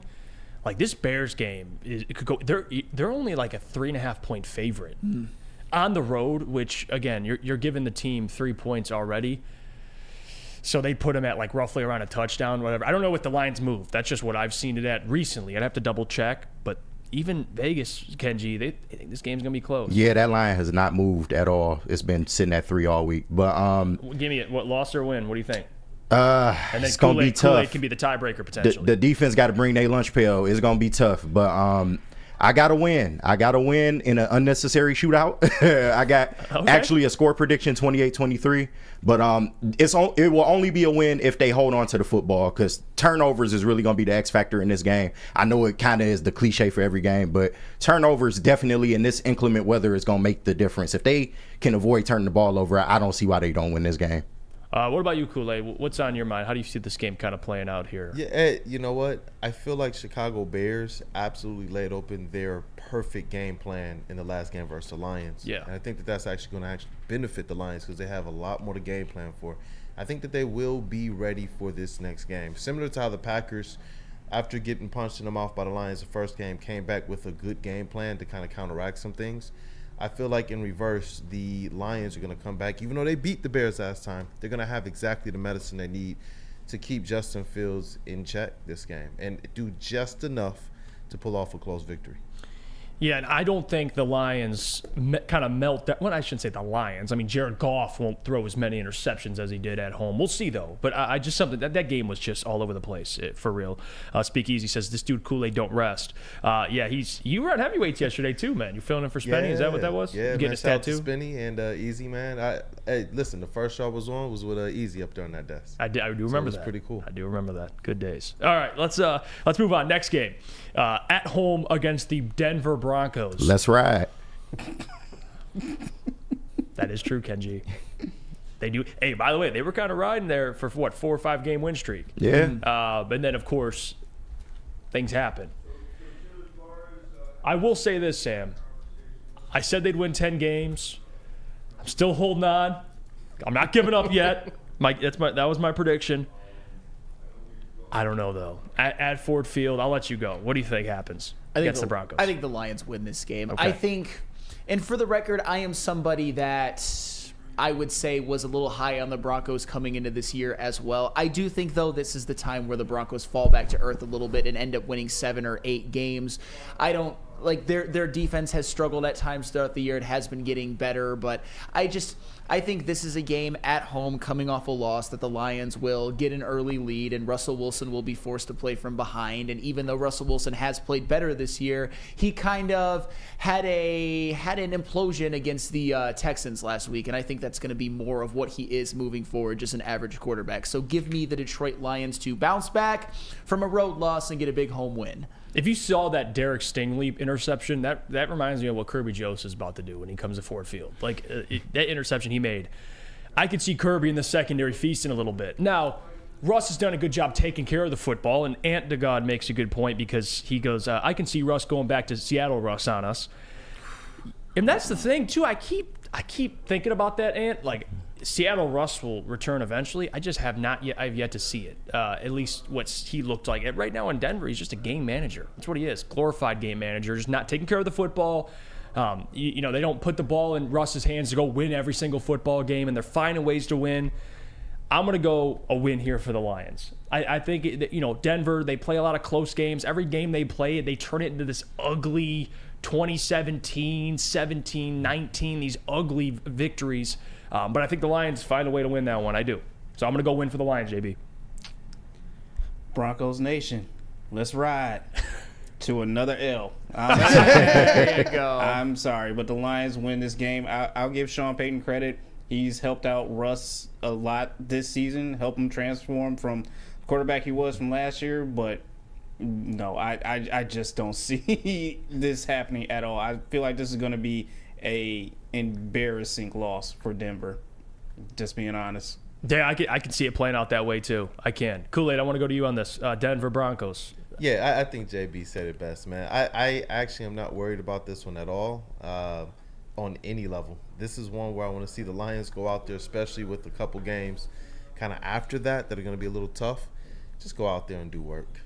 Yeah, I'm going to stay consistent. Me and Lucas had this argument about, which game will be closer. Because we think me and Lucas both thought the Lions will win both these games, but at home versus Denver, at home versus the Vikings, I do think Denver can make it close. Sean Payton is an excellent coach. And again, that's the the mentor to Dan Campbell there, worked with him for a lot of years. But Kenji, Russ ain't cooking. He's not. They can let him cook. He'll burn it. Yeah, but I mean, if you thought Chicago was a trap game, That's fair. That's fair. Yeah, if you thought Chicago was a trap game, I'm a little worried about this one because when Lions tend to get in ugly games, you get a little concerned, and I can easily see Russ coming in here, putting up a lot of rushing yards, maybe like 200 passing, and they come out with a 3-point win. But I do got the Lions winning this. They're gonna sew up the division that night. They're at home for that one, right? And they got flex. They got flex too. Yep, Saturday night. Yep, Saturday night. So yeah, the Lions gonna bring it home and bring that division home. First time in God knows how many years. If they lock up that division, it'll be the first time ever they've won the NFC North, which is crazy. By the way, after that Broncos game, wild. Yeah, it is crazy. After that Broncos game, selfless plug. Check out my Bleacher Report post-game recap. I'll be doing that for Bleacher Report, so check that out. Yeah, I did that. Let's move on. All right, let's give you the golf clap. Yeah, appreciate that. Let's move on. You're on the road to Minnesota now. We're 2-0 based on just the group voting process. Now Sam has a loss to the Bears, which I almost lean that way, but don't worry, I got a different game coming up that I think goes another way here. But on the road to Minnesota, we know divisional game. We know it's going to be a tough place to play. Josh Dobbs, I don't know what version we're getting of Josh Dobbs, Sam Flannel. I don't know if we're getting the Bears versus Vikings Josh Dobbs or we're getting Josh Dobbs the stretch of games before that. But give me your thoughts. How do you see it playing out? I think the Lions win this one. I really do. I think the Vikings, as well as they played to kind of get themselves back into contention, I think they're about to fall apart and end this season, kind of like the Broncos did. I think they're both a little bit of fugazis in a way. Those runs were a little bit of smoke and mirrors. So we'll see when they actually play a team that's well, although the Broncos did beat the Chiefs in that process. But, that's the thing. I think this is the time where they implode a little bit. Josh Dobbs, I think, showed a lot of weaknesses against the Bears. Ever since that game, I've been weary of him. And I think that the Vikings defense, although improved, is something that the Lions can expose. And the Lions seem to just match up well against the Vikings. I mean, they even beat them in 2021 with a healthy Justin Jefferson and a healthy Kirk Cousins. And here's the thing. At some point, not having Kirk Cousins is going to matter, and it mattered against the Bears. It's going to matter that week. So give me the Lions to beat the Minnesota Vikings for one of the biggest wins of the year. Yeah, it's been an interesting storyline with Josh Dobbs. All of a sudden, he's the mayor of Minnesota, and then or the mayor of the mayor of the Minnesota Vikings, and at the end of the day, you play the Bears, and all of a sudden he stinks, and now they're looking for a new quarterback. So They're switching up from being the governor to being the riding the bench after one game. Things happen with Josh Dobbs. I'm gonna go win here as well. This is gonna be a tough game though, man. And again, you're on the road to Minnesota. Last year we know how that played out. It was unfortunate ending. KJ Osborne. We know how that went. But I think the Lions are going to want revenge here, especially in the NFC North. They listen, they're going to be locked in to kind of close up this division. They're going to have the division locked up already. And I did think they'd win 5 games in the NFC North. I thought they'd lose 1. I think they got it out the way with that loss to the Packers. But with new information, like you say, Sam, you can change my opinion, and we'll get to that later Minnesota game at the end of the year. But on the road to Minnesota, JB, I'm going to go win here as well. I do. And I don't know who's starting at quarterback, but whoever the hell it is, they're winning. Yeah, I'm not too certain who's starting at quarterback, if it's Dobbs or if it's one of their backups that they have. But I'm still giving the Lions a win on this one. I just think they want to set an example in the NFC North, and that's going to be, once again, stepping on the Bears and now the Vikings for this one as well. So I think it'll be relatively close, but I honestly think the Lions will pull that one out, and it wouldn't be anything to worry about. So give me a win in Minnesota for this one, for the Lions. Kool-Aid? This is the one that I feel like is a trap of sorts. Looking ahead at some big matchups and coming off of some big wins, this is the one where I can see the Lions actually losing it on some type of just weirdness, man. I just do. For whatever looking ahead reason, to Dallas. Yeah, yep. Looking ahead to the Dallas game. And then obviously you close the season at home against the Vikings as well. I actually think that they split with the Vikings to end the year, and I think that this is the one that they're going to lose. There you go. Ken G, what about you? I echo Kool-Aid sentiments. Yeah, I feel like they always drop one to Minnesota. Definitely in Minnesota is going to happen in some janky way. Maybe a late Jared Goff pick six. But I got the Lions losing the first time around to Minnesota. Yeah, Nelvin says, not scared of Justin Jefferson's return. Oh, he could be back too. Yeah. Ooh, so we have 3 wins and 2 losses. Is that what we went with the prediction? So I guess I guess majority would say win, but you guys aren't wrong, man. I think the 2 toughest games, those divisional games you have left, because they can get tricky. The Broncos game at home could get tricky. Like those first 3 games, I think the Lions escape, but like barely. I do. I think a lot of those teams can keep it close. We'll see. Maybe things change. We'll see who starts at quarterback. But we'll go 3-0 so far. But on the road to Dallas, things get tricky. Speaking of that, Sam Flannel, Dallas Cowboys on the road. We saw what kind of happened last year. What do you think? This is the big one. This is the big one. Man, I think the Cowboys open up a can on the Lions. Honestly, and I'm not trying to be a dick. I'm saying it to be truthful, because I think that the Lions will have a very, very tough stretch of games. I mean, I have them losing to the Bears. I have them beating the Broncos and have them beating the Vikings, but they're all going to be tough games. This stretch is not looking as easy as maybe we would have thought early on in the season. I just think the Cowboys have had a tendency to create turnovers, to just kind of blitzkrieg teams before they even know what hit them. And I think this is something that could happen to the Detroit Lions just for this one game. I think Micah Parsons makes a game-changing strip sack. I wouldn't be surprised if Deron Bland or Stephon Gilmore got a pick. I think this is a game where the Lions turn the football over 3 to 4 times. And Jared Goff's fumbling problems maybe rear their ugly head again. But I do think the Lions are able to get a few touchdowns late to make it a little closer than the score indicated, but I think it's one where the Cowboys jump out to like a 21-0 lead and hold on for a 10 to 14 point win. Yeah, I see the same thing. I don't know about a blowout. I would hope not, but you are onto something, Sam, with that, man. This Dallas defense creates turnovers, and that's a problem, a big problem. The other thing, too, is how Dak Prescott's playing with CeeDee Lamb and Brandon Cooks, the emergent, Jake Ferguson.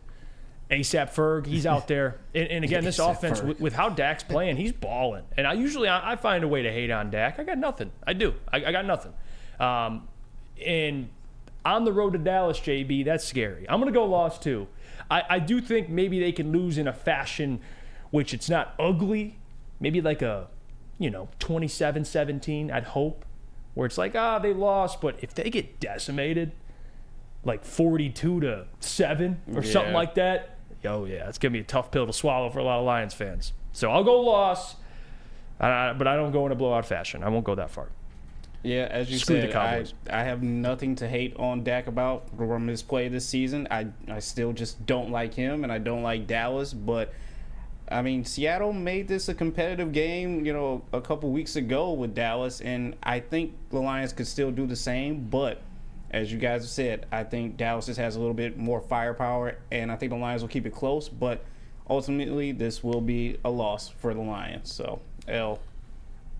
Sorry, boys. You're outweighed already, 3-2. But what do you think? Yeah. This is the first time this year where the Lions put back-to-back L's on the record. Yeah. But I think it's going to wake them up for to end off the season pretty well, and kind of take this thing into the playoffs with some momentum. But I don't see it being necessarily a can of whoopee, but I do see them going out there and probably finding themselves down maybe 1 or 2 scores in that fourth quarter and then trying to make it interesting. Dak Prescott, but ultimately, an L. Ken G. Man, if y'all not gonna hate, I will.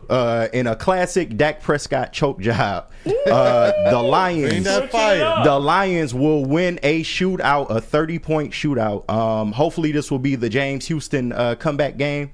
I feel like he'll get a couple sacks. Yeah. And the Lions lock up the 2 seed in Dallas. Dallas will drop this, and the nation will be asking what the hell happened to the Cowboys.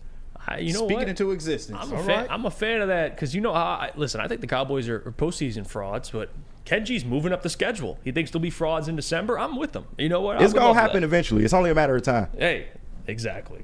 It's like death, taxes, and the Cowboys choking in the playoffs. That's Always. like 3 things guaranteed in life. And Ocho Cinco being open, like he says. Those are the 4 things. All right.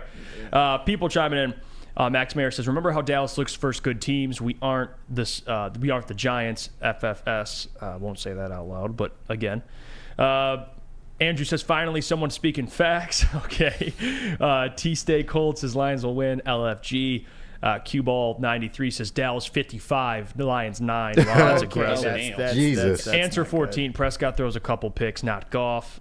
David Witt says CD and Houston will be back. They will be, which I think it'll be close. But Ken G, you know what? I'm on board with Dallas being frauds. Hey, if you want to say that, I ain't going to argue it. Booner says Cowboys have one of the toughest schedules remaining. They're about to drop a few, and to the Lions. Man, I trust me, guys. Like, I understand. Like, I do. I love the confidence. And Kenji's right. We could see Dak just completely choke. We've seen it before. But that's good. That defense, man. That's what I'm worried about. That defense. How can you not be worried about that? And I would bet pretty much every single asset that I own right now that Booner has the Lions finishing 5-0. To the fact that he has the Lions beating the Cowboys is the least shocking thing of all time. I'm pretty sure his preseason record was 17-0, and then maybe even and obviously going to the Super Bowl and winning it, and somehow be the Lions being awarded a double Super Bowl somehow, 2-1. I love you, Booner, but. And Andrew says, why are we acting scared? We're a good team. You know, the Cowboys will be worried about us. That's fair. That's Andrew, fair. And it's not really about being scared because, again, if we were scared, we would – I mean, up until this Cowboys game, we predicted them to go 3-0. So, like, who's scared? So Cowboys, we have to understand this. You're on the road. The Dallas Cowboys are playing better football than you are right now. They just are. So if we're going off that – yeah, it is a little bit concerning there, but again, no one's saying they can't win. I'm not saying that. Right. I'm not saying they can't win. I just think Dallas is going to be a super tough test, and if they lose to the Dallas Cowboys, it is what it is. I'm not going to say this team's a fraud, this team stinks. You'll have, at this point, you'll be, what, 12-4? And if they beat the Dallas Cowboys, then we can all come in the next day and talk real reckless about the Lions. And it wouldn't even be reckless anymore because that would be one of the biggest wins of the season. Then we can talk about maybe this team could actually do something in the playoffs. And by something, I mean win more than just one playoff game. It will definitely be a measuring stick. I hope that they win, but I think they have it. A lot of factors are going up against them in that game. But like I said, if they win, it's going to be probably the wildest show since probably, I don't know, maybe the Chiefs win, maybe the Packers win at Green Bay. It'll be a big one. Brad Hendricks says, who wins more games in December, Lions or Pistons? I'm going to go Lions, Brad Hendricks. You Lions. Know what? Yeah, that's where we're at right now. I'll say Lions. They win 4, which all that matters. Or 5, it would be, I believe. So it's all that matters. All right. Let's go move on real quick because I want to read this comment because answer 14 says, what would you say if they win? I would be extremely impressed. I would. If they win on the road to Dallas, I think everybody would. I don't know. Nobody would be shocked because they are a good football team. But I think all the people that are talking about, well, they played, they lost to the Packers. They barely escaped the Bears. I think they're going to be like, oh, so this is the team we've been waiting on. Like, this is a good football team. Especially if they get CD Deuce back and James Houston and they beat the Cowboys. I think people are like, all right, let's roll. Let's go compete for a Super Bowl. I'm still going to stay with my prediction. But I can see fans getting excited about that one. It's a big one. All right, before we go to break, let's give a quick little win or loss for the Vikings game at home. Last game of the year. We'll see. With the Lions at this point, we have them at 12-5 or 12-4. Yes, 12-4, I believe. Yes, at this point. Win or loss, Sam Flannel? I think they win. Okay, you got them at 13 wins. I have them at 12 because I had them dropping 1 to the Bears. As a group, we have them at probably have them at 13 wins. Because I think there's a chance that the Lions actually have something to play for. Maybe one of those scenarios, if they win and the Niners or the Eagles lose, they could move up to the 2 seed or something like that. And by then, I think the Vikings all of their playoff hopes will be dashed, and their only goal will be to be a spoiler. A home game to end the year with something to play for. Playoff stakes for the Lions. Give me the Lions by probably double digits. I want to say Lions. I would assume that they don't rest anybody. I don't want to think of like that. Maybe they do. Maybe they don't. At this point, you think they will at this point? I think they will too. Well, if they do, I can see the Vikings potentially sneaking up and beating the Lions here. But if we're just going off right now, what do I think? I mean, I'll go win. You're at home, end of the season. People are thinking about the playoffs. Hopefully the Lions aren't looking ahead. But I'll go win here, JB. So I got them at 13 wins. Yeah, I'm giving them the win on this one as well too. They'll rest a lot of the starters, and you'll see a lot of the backups here. And then this will be the time for the backups to shine. But I don't think the Vikings will have a chance. It's not like they're going to give up in this game, but they're not going to be all into it. So still, the Lions take a win on this one. All right, talk to me, Kool-Aid. What do you think? Yeah, no, this is one where I think the Lions absolutely win by at least 2 scores, and it's not close. It's never in doubt. Going with a win here to close out the season. Kenji? It will be the Teddy Bridgewater game. The Lions win, and I got them finishing up 4-1. All right, let's get out of here. Let's go to break. We get back. We'll do What's Trending with JB Smoove, and then we'll get to mailbag, of course. Right now, though, we got to hear about our friends from Guardian Alarm. Let Guardian Alarm offer you customized solutions from real experts. Our professional technicians take the time to recommend security and automation solutions specific to your needs. 24/7 professional monitoring. Call us anytime, day or night, and know that a Guardian team member will stay on the phone as long as needed. Technology backed by people. Your safety and security deserves technology that's been proven to work and people have been proven to care. Call 1-800-STAY-OUT. That's 1-800-STAY-OUT. Guardian Alarm, your local security expert. Stay out, Dak Prescott. Where's the most convenient place to get that big fitness energy? It's Planet Fitness. Join today for just $1 down, $10 a month. With over 2,400 locations and equipment for every workout, you can get in, get energized, and get going. And with free fitness training and most clubs open 24 hours, everyone belongs in the judgment-free zone. So join today for $1 down, $10 a month, no commitment, cancel anytime. Now, coming to Woodward Sports, Woodward and Main Street, the Woodward Sports Network Detroit Lions Show. Let's go! Catch Gabrielle D. Phillips, Matt Broder, and Terry Foster for all the latest news on your Detroit Lions every week. Only on the Woodward Sports Network YouTube channel and woodwardsports.com. At work and at home, we're there with smarter security solutions. Featuring complete automation with customized alerts and more. For over 90 years, we've been the company that's been counted on to protect what matters most, all with personalized service and care. Right now, for a limited time, receive a free video device plus free installation with a new home system. Guardian Alarm. We protect Michigan. Feldman Chevrolet, Detroit's #1 Chevy dealer, 18 locations. There's a Feldman dealership in your backyard. Visit feldmanauto.com. Find the location nearest to you. Since 1996, Feldman Automotive has been driven to provide a fast, convenient, first-class car buying experience called the Feldman Advantage. Catch Woodward Sports Live from Feldman Chevrolet every other Monday. We're back. It's the Morning Woodward Show. It's time for What's Trending with JB. I checked the watch. I checked the clock, JB. It's that time. Talk to me. What do you got for us? It is that time. Yes, indeed. First and foremost, I got to give a shout out to Kool-Aid because this was the first post I seen on X yesterday. It's CD Deuce. He pulled up to the Pistons game and was trying to cheer on our Detroit Pistons. Unfortunately, they did end up taking a loss there as well, too. But, hey, it's good to see, like, some of the Pistons players out here just, showing love and support. So, hey, I got to say, I got to give respect to that, man. Real quick, we got to get the CD Deuce updated. All right, we got to get that name tag. It should have been CD Deuce. Come on. Come on. Just taking L's all over the place. I know. Like, the man changed his name. He's CD Deuce now. But regardless, I love CD Deuce, man. I hope he signs an extension. He's an exciting player. And I've never missed a player like I miss him. I do. I want him back so bad. I know he tweeted out December 20th. I hope he comes back like soon. I don't want him to rush it, but man, the Lions need him. They do. I would love to have him back. He would obviously be a big help for the secondary. But am I the only one who kind of finds the whole CD Deuce thing a little nauseating? Like what? Like what do you mean nauseating? Why is that? Just be C.J. Gardner-Johnson, bro. You don't have to change your name like that. God, you sound like a boomer right now. That is a me thing to say, but it's also very much a Detroit sports fan thing to do and be like CD Deuce now. That's his name. Oh my God! Come on now, Sam. That's just what he prefers to be called. I don't know. It's not a name. Oh, okay. It's got swag on it, man. Yeah. Look at this.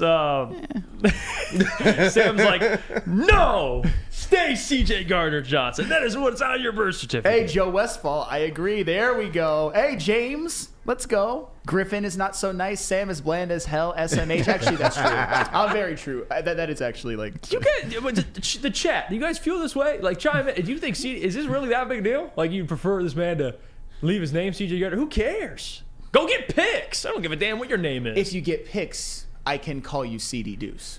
Maybe. I still probably won't. For a guy now known as Flannel Sam. Yeah, why don't you be Sam Reynolds, huh? Yeah, that's fair. That's fair. That's fair. That's a good one, actually. That's fair. I didn't That's think fair. about that. Chuck Brewer says, I don't care what he calls himself if he gets back in the field and makes plays. That's fair. That's fair. Booner says, so Hutch can change his name because he doesn't get sacks? Well, Aiden Hutchinson. So Hutch can't change his name because he doesn't get sacks. Well, Aiden Hutchinson wouldn't do that. It's his We name. just changed his name to A. Hutch. What would you say? It's a nickname. It's not. Well, then that's fair. I'll let that slide. No, I'm kidding. No, it's awesome, man, to see him out there. I mean, hey, do you, CD Deuce, you want to go tune into a Pistons game? Then there you go. That's the experience you have. Yeah. But it's awesome to see guys kind of showing support to other organizations. I do. That's what I like, and that's what I like to see as well too. Now for this next one, I was a little hesitant about doing this because I don't want any smoke with this guy. And Kenji, you're a wrestling fan as long as myself as well too. Jeff, you and me, we're UFC guys. Yep. And for the people in the chat who don't know, this is Brock Lesnar, former NFL star, former wrestling star. I know where you're going with this. I use NFL star lightly, but former NFL star, wrestling He's star. up there with The Rock for being an NFL star. Yeah, I know, right? But anyway. But anyway, that is Brock Lesnar.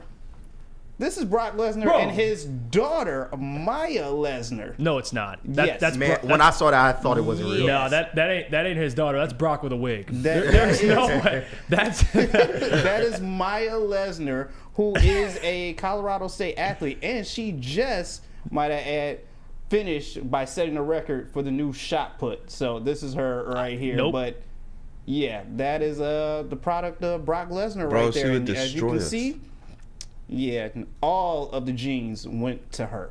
So yeah. I mean, if you're into that type of foreplay, like your girl beating the shit out of you, then maybe Whatever floats your boat, man. maybe Brock Lesnar's Hey, it's daughter. something out there for everybody, Hey, man. that's what I'm saying. I ain't gonna judge. Do what you. But hey, in today's society, like Brock could technically just put on a wig and he might be able to. I was gonna say do what that he she wants. kind of just looks like Brock Lesnar with a wig on. Like, really? I was confused. I was like, why has Brock got a wig on? But, Yeah, that's Brock with a that's- wig, man. You can't hide Brock. He's slick. Hey, all I know is you better not cheat on her. Oh no. no. Yeah. You cheat on her, see at your funeral. That woman is kind of built like Brock. Damn. It's like usually you got to worry about the F5 pops in the coming bedroom. after you. But now it's like she can handle herself. Oh yeah. Yeah, that's Burns says I'm sure she is a sweet girl. Yeah, you can that's all you. I'm sure she is. I'm sure she's a very nice young lady. But speaking of Aiden Hutchins Flannel, he did manage to cut his hair, I guess, over the weekend. And this is Hutch on his new haircut when reporters asked him about it. Just got to change it up. And I just long hair had to go. It wasn't doing it for me. So I said, screw it, let's buzz my hair off. So He said the long hair has to go. So does this mean without the long hair, he can get some more sacks? You know what? I have an idea. Bring in Brock Lesnar's daughter. Line her up on the opposing side of Aiden Hutchinson. I'm telling you one thing, Sam. He'll break the sack record right now. 5 games left. I don't give a damn. Just break it all in 5 You know what? games. Maybe there is a part of that. I know athletes, like, if you play sports, you get a haircut or you change something up. It is refreshing. I don't know how to explain it. It just is what it is. I think, the long hair thing, it was going well. But hey, maybe the new Aiden, who knows? Maybe double the pressures now. Hey. More pressures, huh? Hey, pressures are a very, very valuable stat. And he's going to continue playing well as he has throughout the season. And you know what? The Lions are winning. Their defense has been doing some solid things. If I had a little bit more time, I would expound on something else, but I'm going to let that slide. All I know is this whole Aiden Hutchinson thing, it's kind of made me do something that I really don't like to do. It's made me a little gatekeepy at this point. I don't know if I want you guys cheering for him, but he does something good. You know what, Sam? That is fair. That is fair. Hey, listen, you're put in a tough position. You're defending the man's pressures, and a lot of people were coming at you. They were. Neil Rule was coming at you, That was too. the first thing people talked about on the Morning Woodward show on Monday after a win. And yeah, hey, listen, I will not deny Aiden has an impact, but yeah, I'm in the camp of get sacks. Doesn't mean he isn't making an impact, though, but it is what it is. He looks good, though. Hey, it looks fresh. Just a fan doesn't think he's making an impact. Look good, play good, as Kenji would say. But that is all with what's trending. I will send it back to you guys, and I have some more for you tomorrow.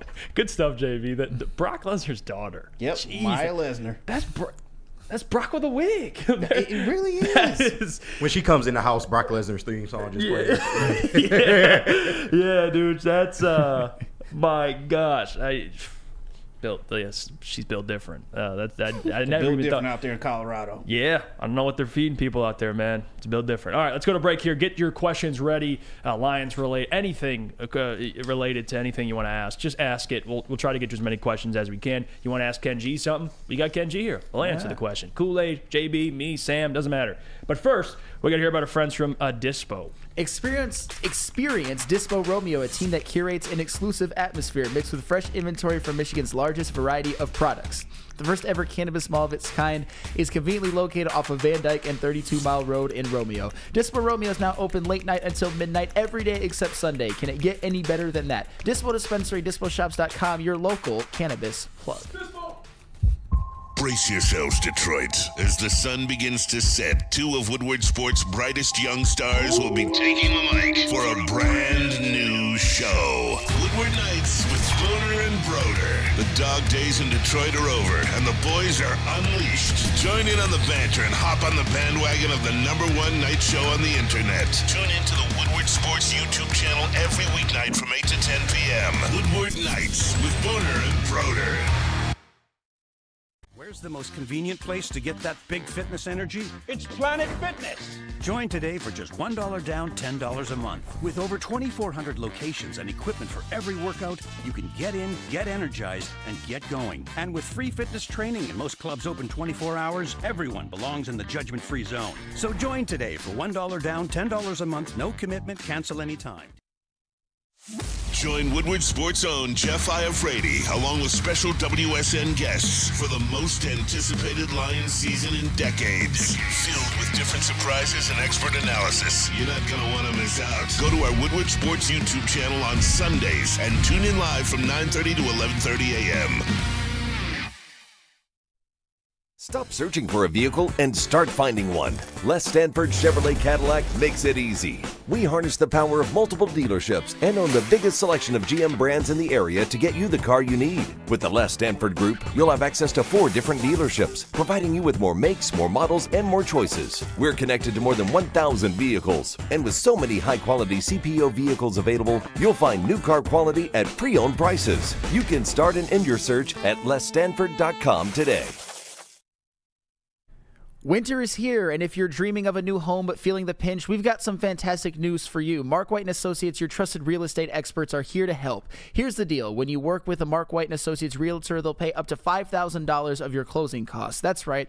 Buying a home just got a whole lot easier. Imagine having an extra $5,000 in your pocket this winter. With years of experience and a commitment to making your dreams a reality, Mark White & Associates are your go-to team for all things real estate. This incredible opportunity won't last forever. Call Mark White & Associates today at 248-290-8242 and let them make your winter home buying dreams come true. Visit their website, markwhitesells.com, or call them at 248-290-8242 to hear the full terms of this offer and begin your home search today. Just a fan chiming in on the Woodward Sports YouTube chat. That fucking guy. Hutch doesn't need to get to his home, but just in the neighborhood. That's close enough. Then he calls a taxi to take him home. And then he also said, Hutch turns on the shower but doesn't get in the tub. He is just close enough because he is pressuring the shower.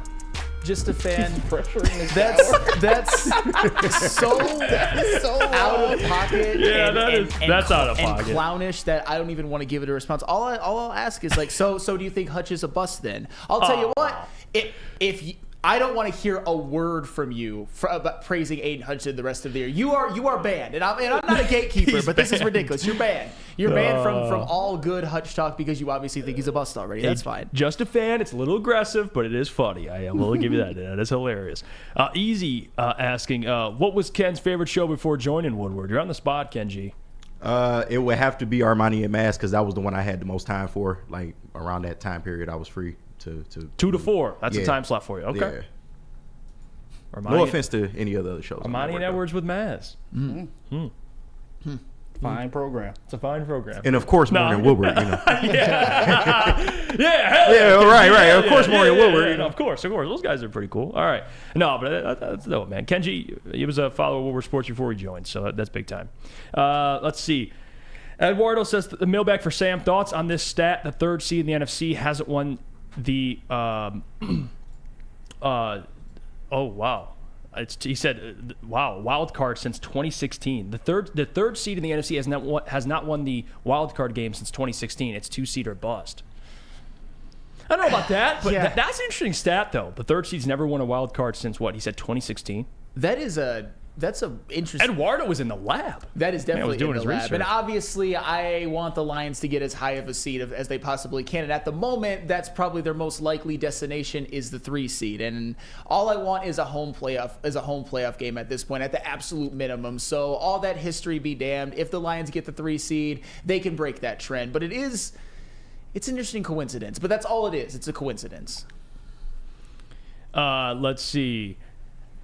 James says, mailbag predictions on Patrick Kane's debut tonight, minutes, points, what line will he be on? Well, and that, by the way, I know Big D Energy is going to talk a lot about this as well. I'm excited to watch Patrick Kane tonight. I would expect him to be out there a lot of the time, hopefully with players he's been familiar with playing with, and Alex DeBrincat would be cool. If you're telling me to ask for like a stat prediction, I think he gets a point tonight. Whether that's a goal or an assist, I think he gets a point tonight. I think he makes an impact tonight, his first game. I do. I believe that. I know people are questioning the injury he's coming off of, but I'm excited, man. Patrick Kane with the Red Wings, he's going to look good. He's going to look good in the uniform, and I'll give him a point tonight, Sam Flannel. I will.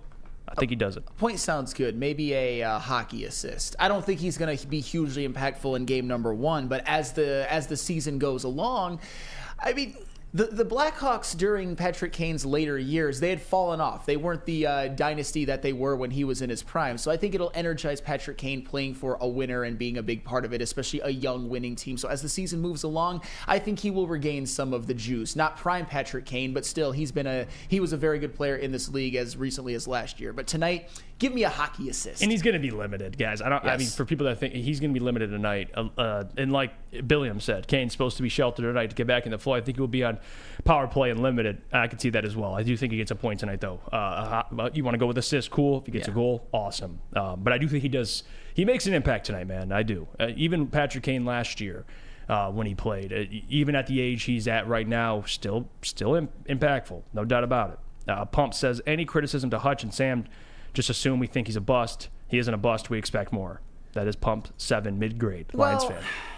What a name. I didn't want to bring this up because we don't have a lot of time. I kind of felt a little bit on Big D Energy yesterday that Neil Rule was being a little victory lapish when it comes to Kayvon Thibodeau. I don't know why you would bring that man up. Because, I mean, he does have a lot of sacks, but the Giants are also 4-8. Kayvon Thibodeau is, I believe, the 96th ranked edge rusher when it comes to against the run, and the Giants have a terrible run defense. The Giants have a worse defense than the Lions. So all I'm saying is that, do you want a team that wins with a defensive end that's playing pretty well, or a team like the Giants where Kayvon Thibodeau gets a bunch of, I would say, meaningless sacks at this point?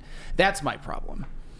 Let's see. And people were coming at you for your, well, you know what? I'll save that for another day. The whole Aiden Hutchinson versus Jamison Williams thing. But we can agree, Aiden's his rookie year, I think he's earned, and I love J-Mo, but we saw what Aiden did his rookie year. So the comparisons, it's a little tough there. But again, me and you are going to continue to battle on J-Mo, but you've come around on J-Mo.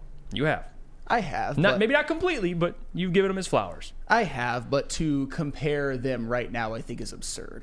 Let's see this question. Max Mayer says, Mailbag, do you think if the Lions clinch the division before the final game, we will see Hendon Hooker play the final week? No. That is my take. He's not playing this year. He ain't playing at all. That's what I think. I think if you do see somebody, it'll be Teddy Bridgewater. I just don't think it's fair. Hendon just got activated. He's just practicing, and now he's going to start. I think the last thing the Lions want to do, Max, is ruin his confidence.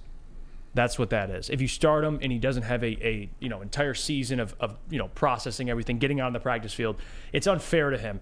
I would say, and this is my prediction, if you're going to see Hendon, it's going to be next season in the preseason. That's when you see Hendon Hooker. But we'll see. Teddy Two Gloves. Teddy Two Gloves, I believe, will be out there if Jared Goff does not play that final game. Let's see. Brandon Hasso. Oh, here's another question. Mailbag. Do we see any plays with Hooker this year, like Wildcat or some trick plays? I could see him doing some trick plays. Again, I don't think so this year. I just don't see the Lions. They've sheltered players, and you think they're going to throw Hendon out there? I just don't see it. track record. They're not going to do it, and I don't want him either. I mean, he goes out there, he struggles a little bit, then you take him out, and that's his last memory of playing in an NFL game until he plays next time. I just don't think it's. You got to protect his confidence a little bit. All right, what's going on? I'm just reading. Speak easy. Flannel Sam's virginity story. We're gonna have to save that one for another day, huh, Sam? No. Oh. Wow. Oh. We got a big man. Sam's like, which girl are you talking about? Oh, okay. No, I'm just kidding. No, that means that, we will never talk about that because I am a modest man. I am a modest man. All right, Sam's a dog. I'm just kidding. He has a wonderful marriage. Yes, I do. You're the man. All right, let's get out of here. Appreciate you guys for tuning in. Don't forget, Big D Energy, Ermanni and Edwards with Maz, Heavyweights, Woodward Nights, all throughout the rest of the day. Tons of more look at people. David Witt. What was his name, Sam? I knew that was coming. David Witt. That's a good one, though. I'll give you that. That's funny. Easy too, man. All right, guys, we'll get out of here. Appreciate you guys, man, a ton. We'll see you tomorrow. It'll be a packed Friday show. Micro Mike is joining the program tomorrow. Yes, the Micro Mike, a good friend of mine, a good friend of the program. So we'll have him on tomorrow to preview the Lions game. It'll be a fun show tomorrow. Have a great Thursday. We'll catch you guys tomorrow. Deuces.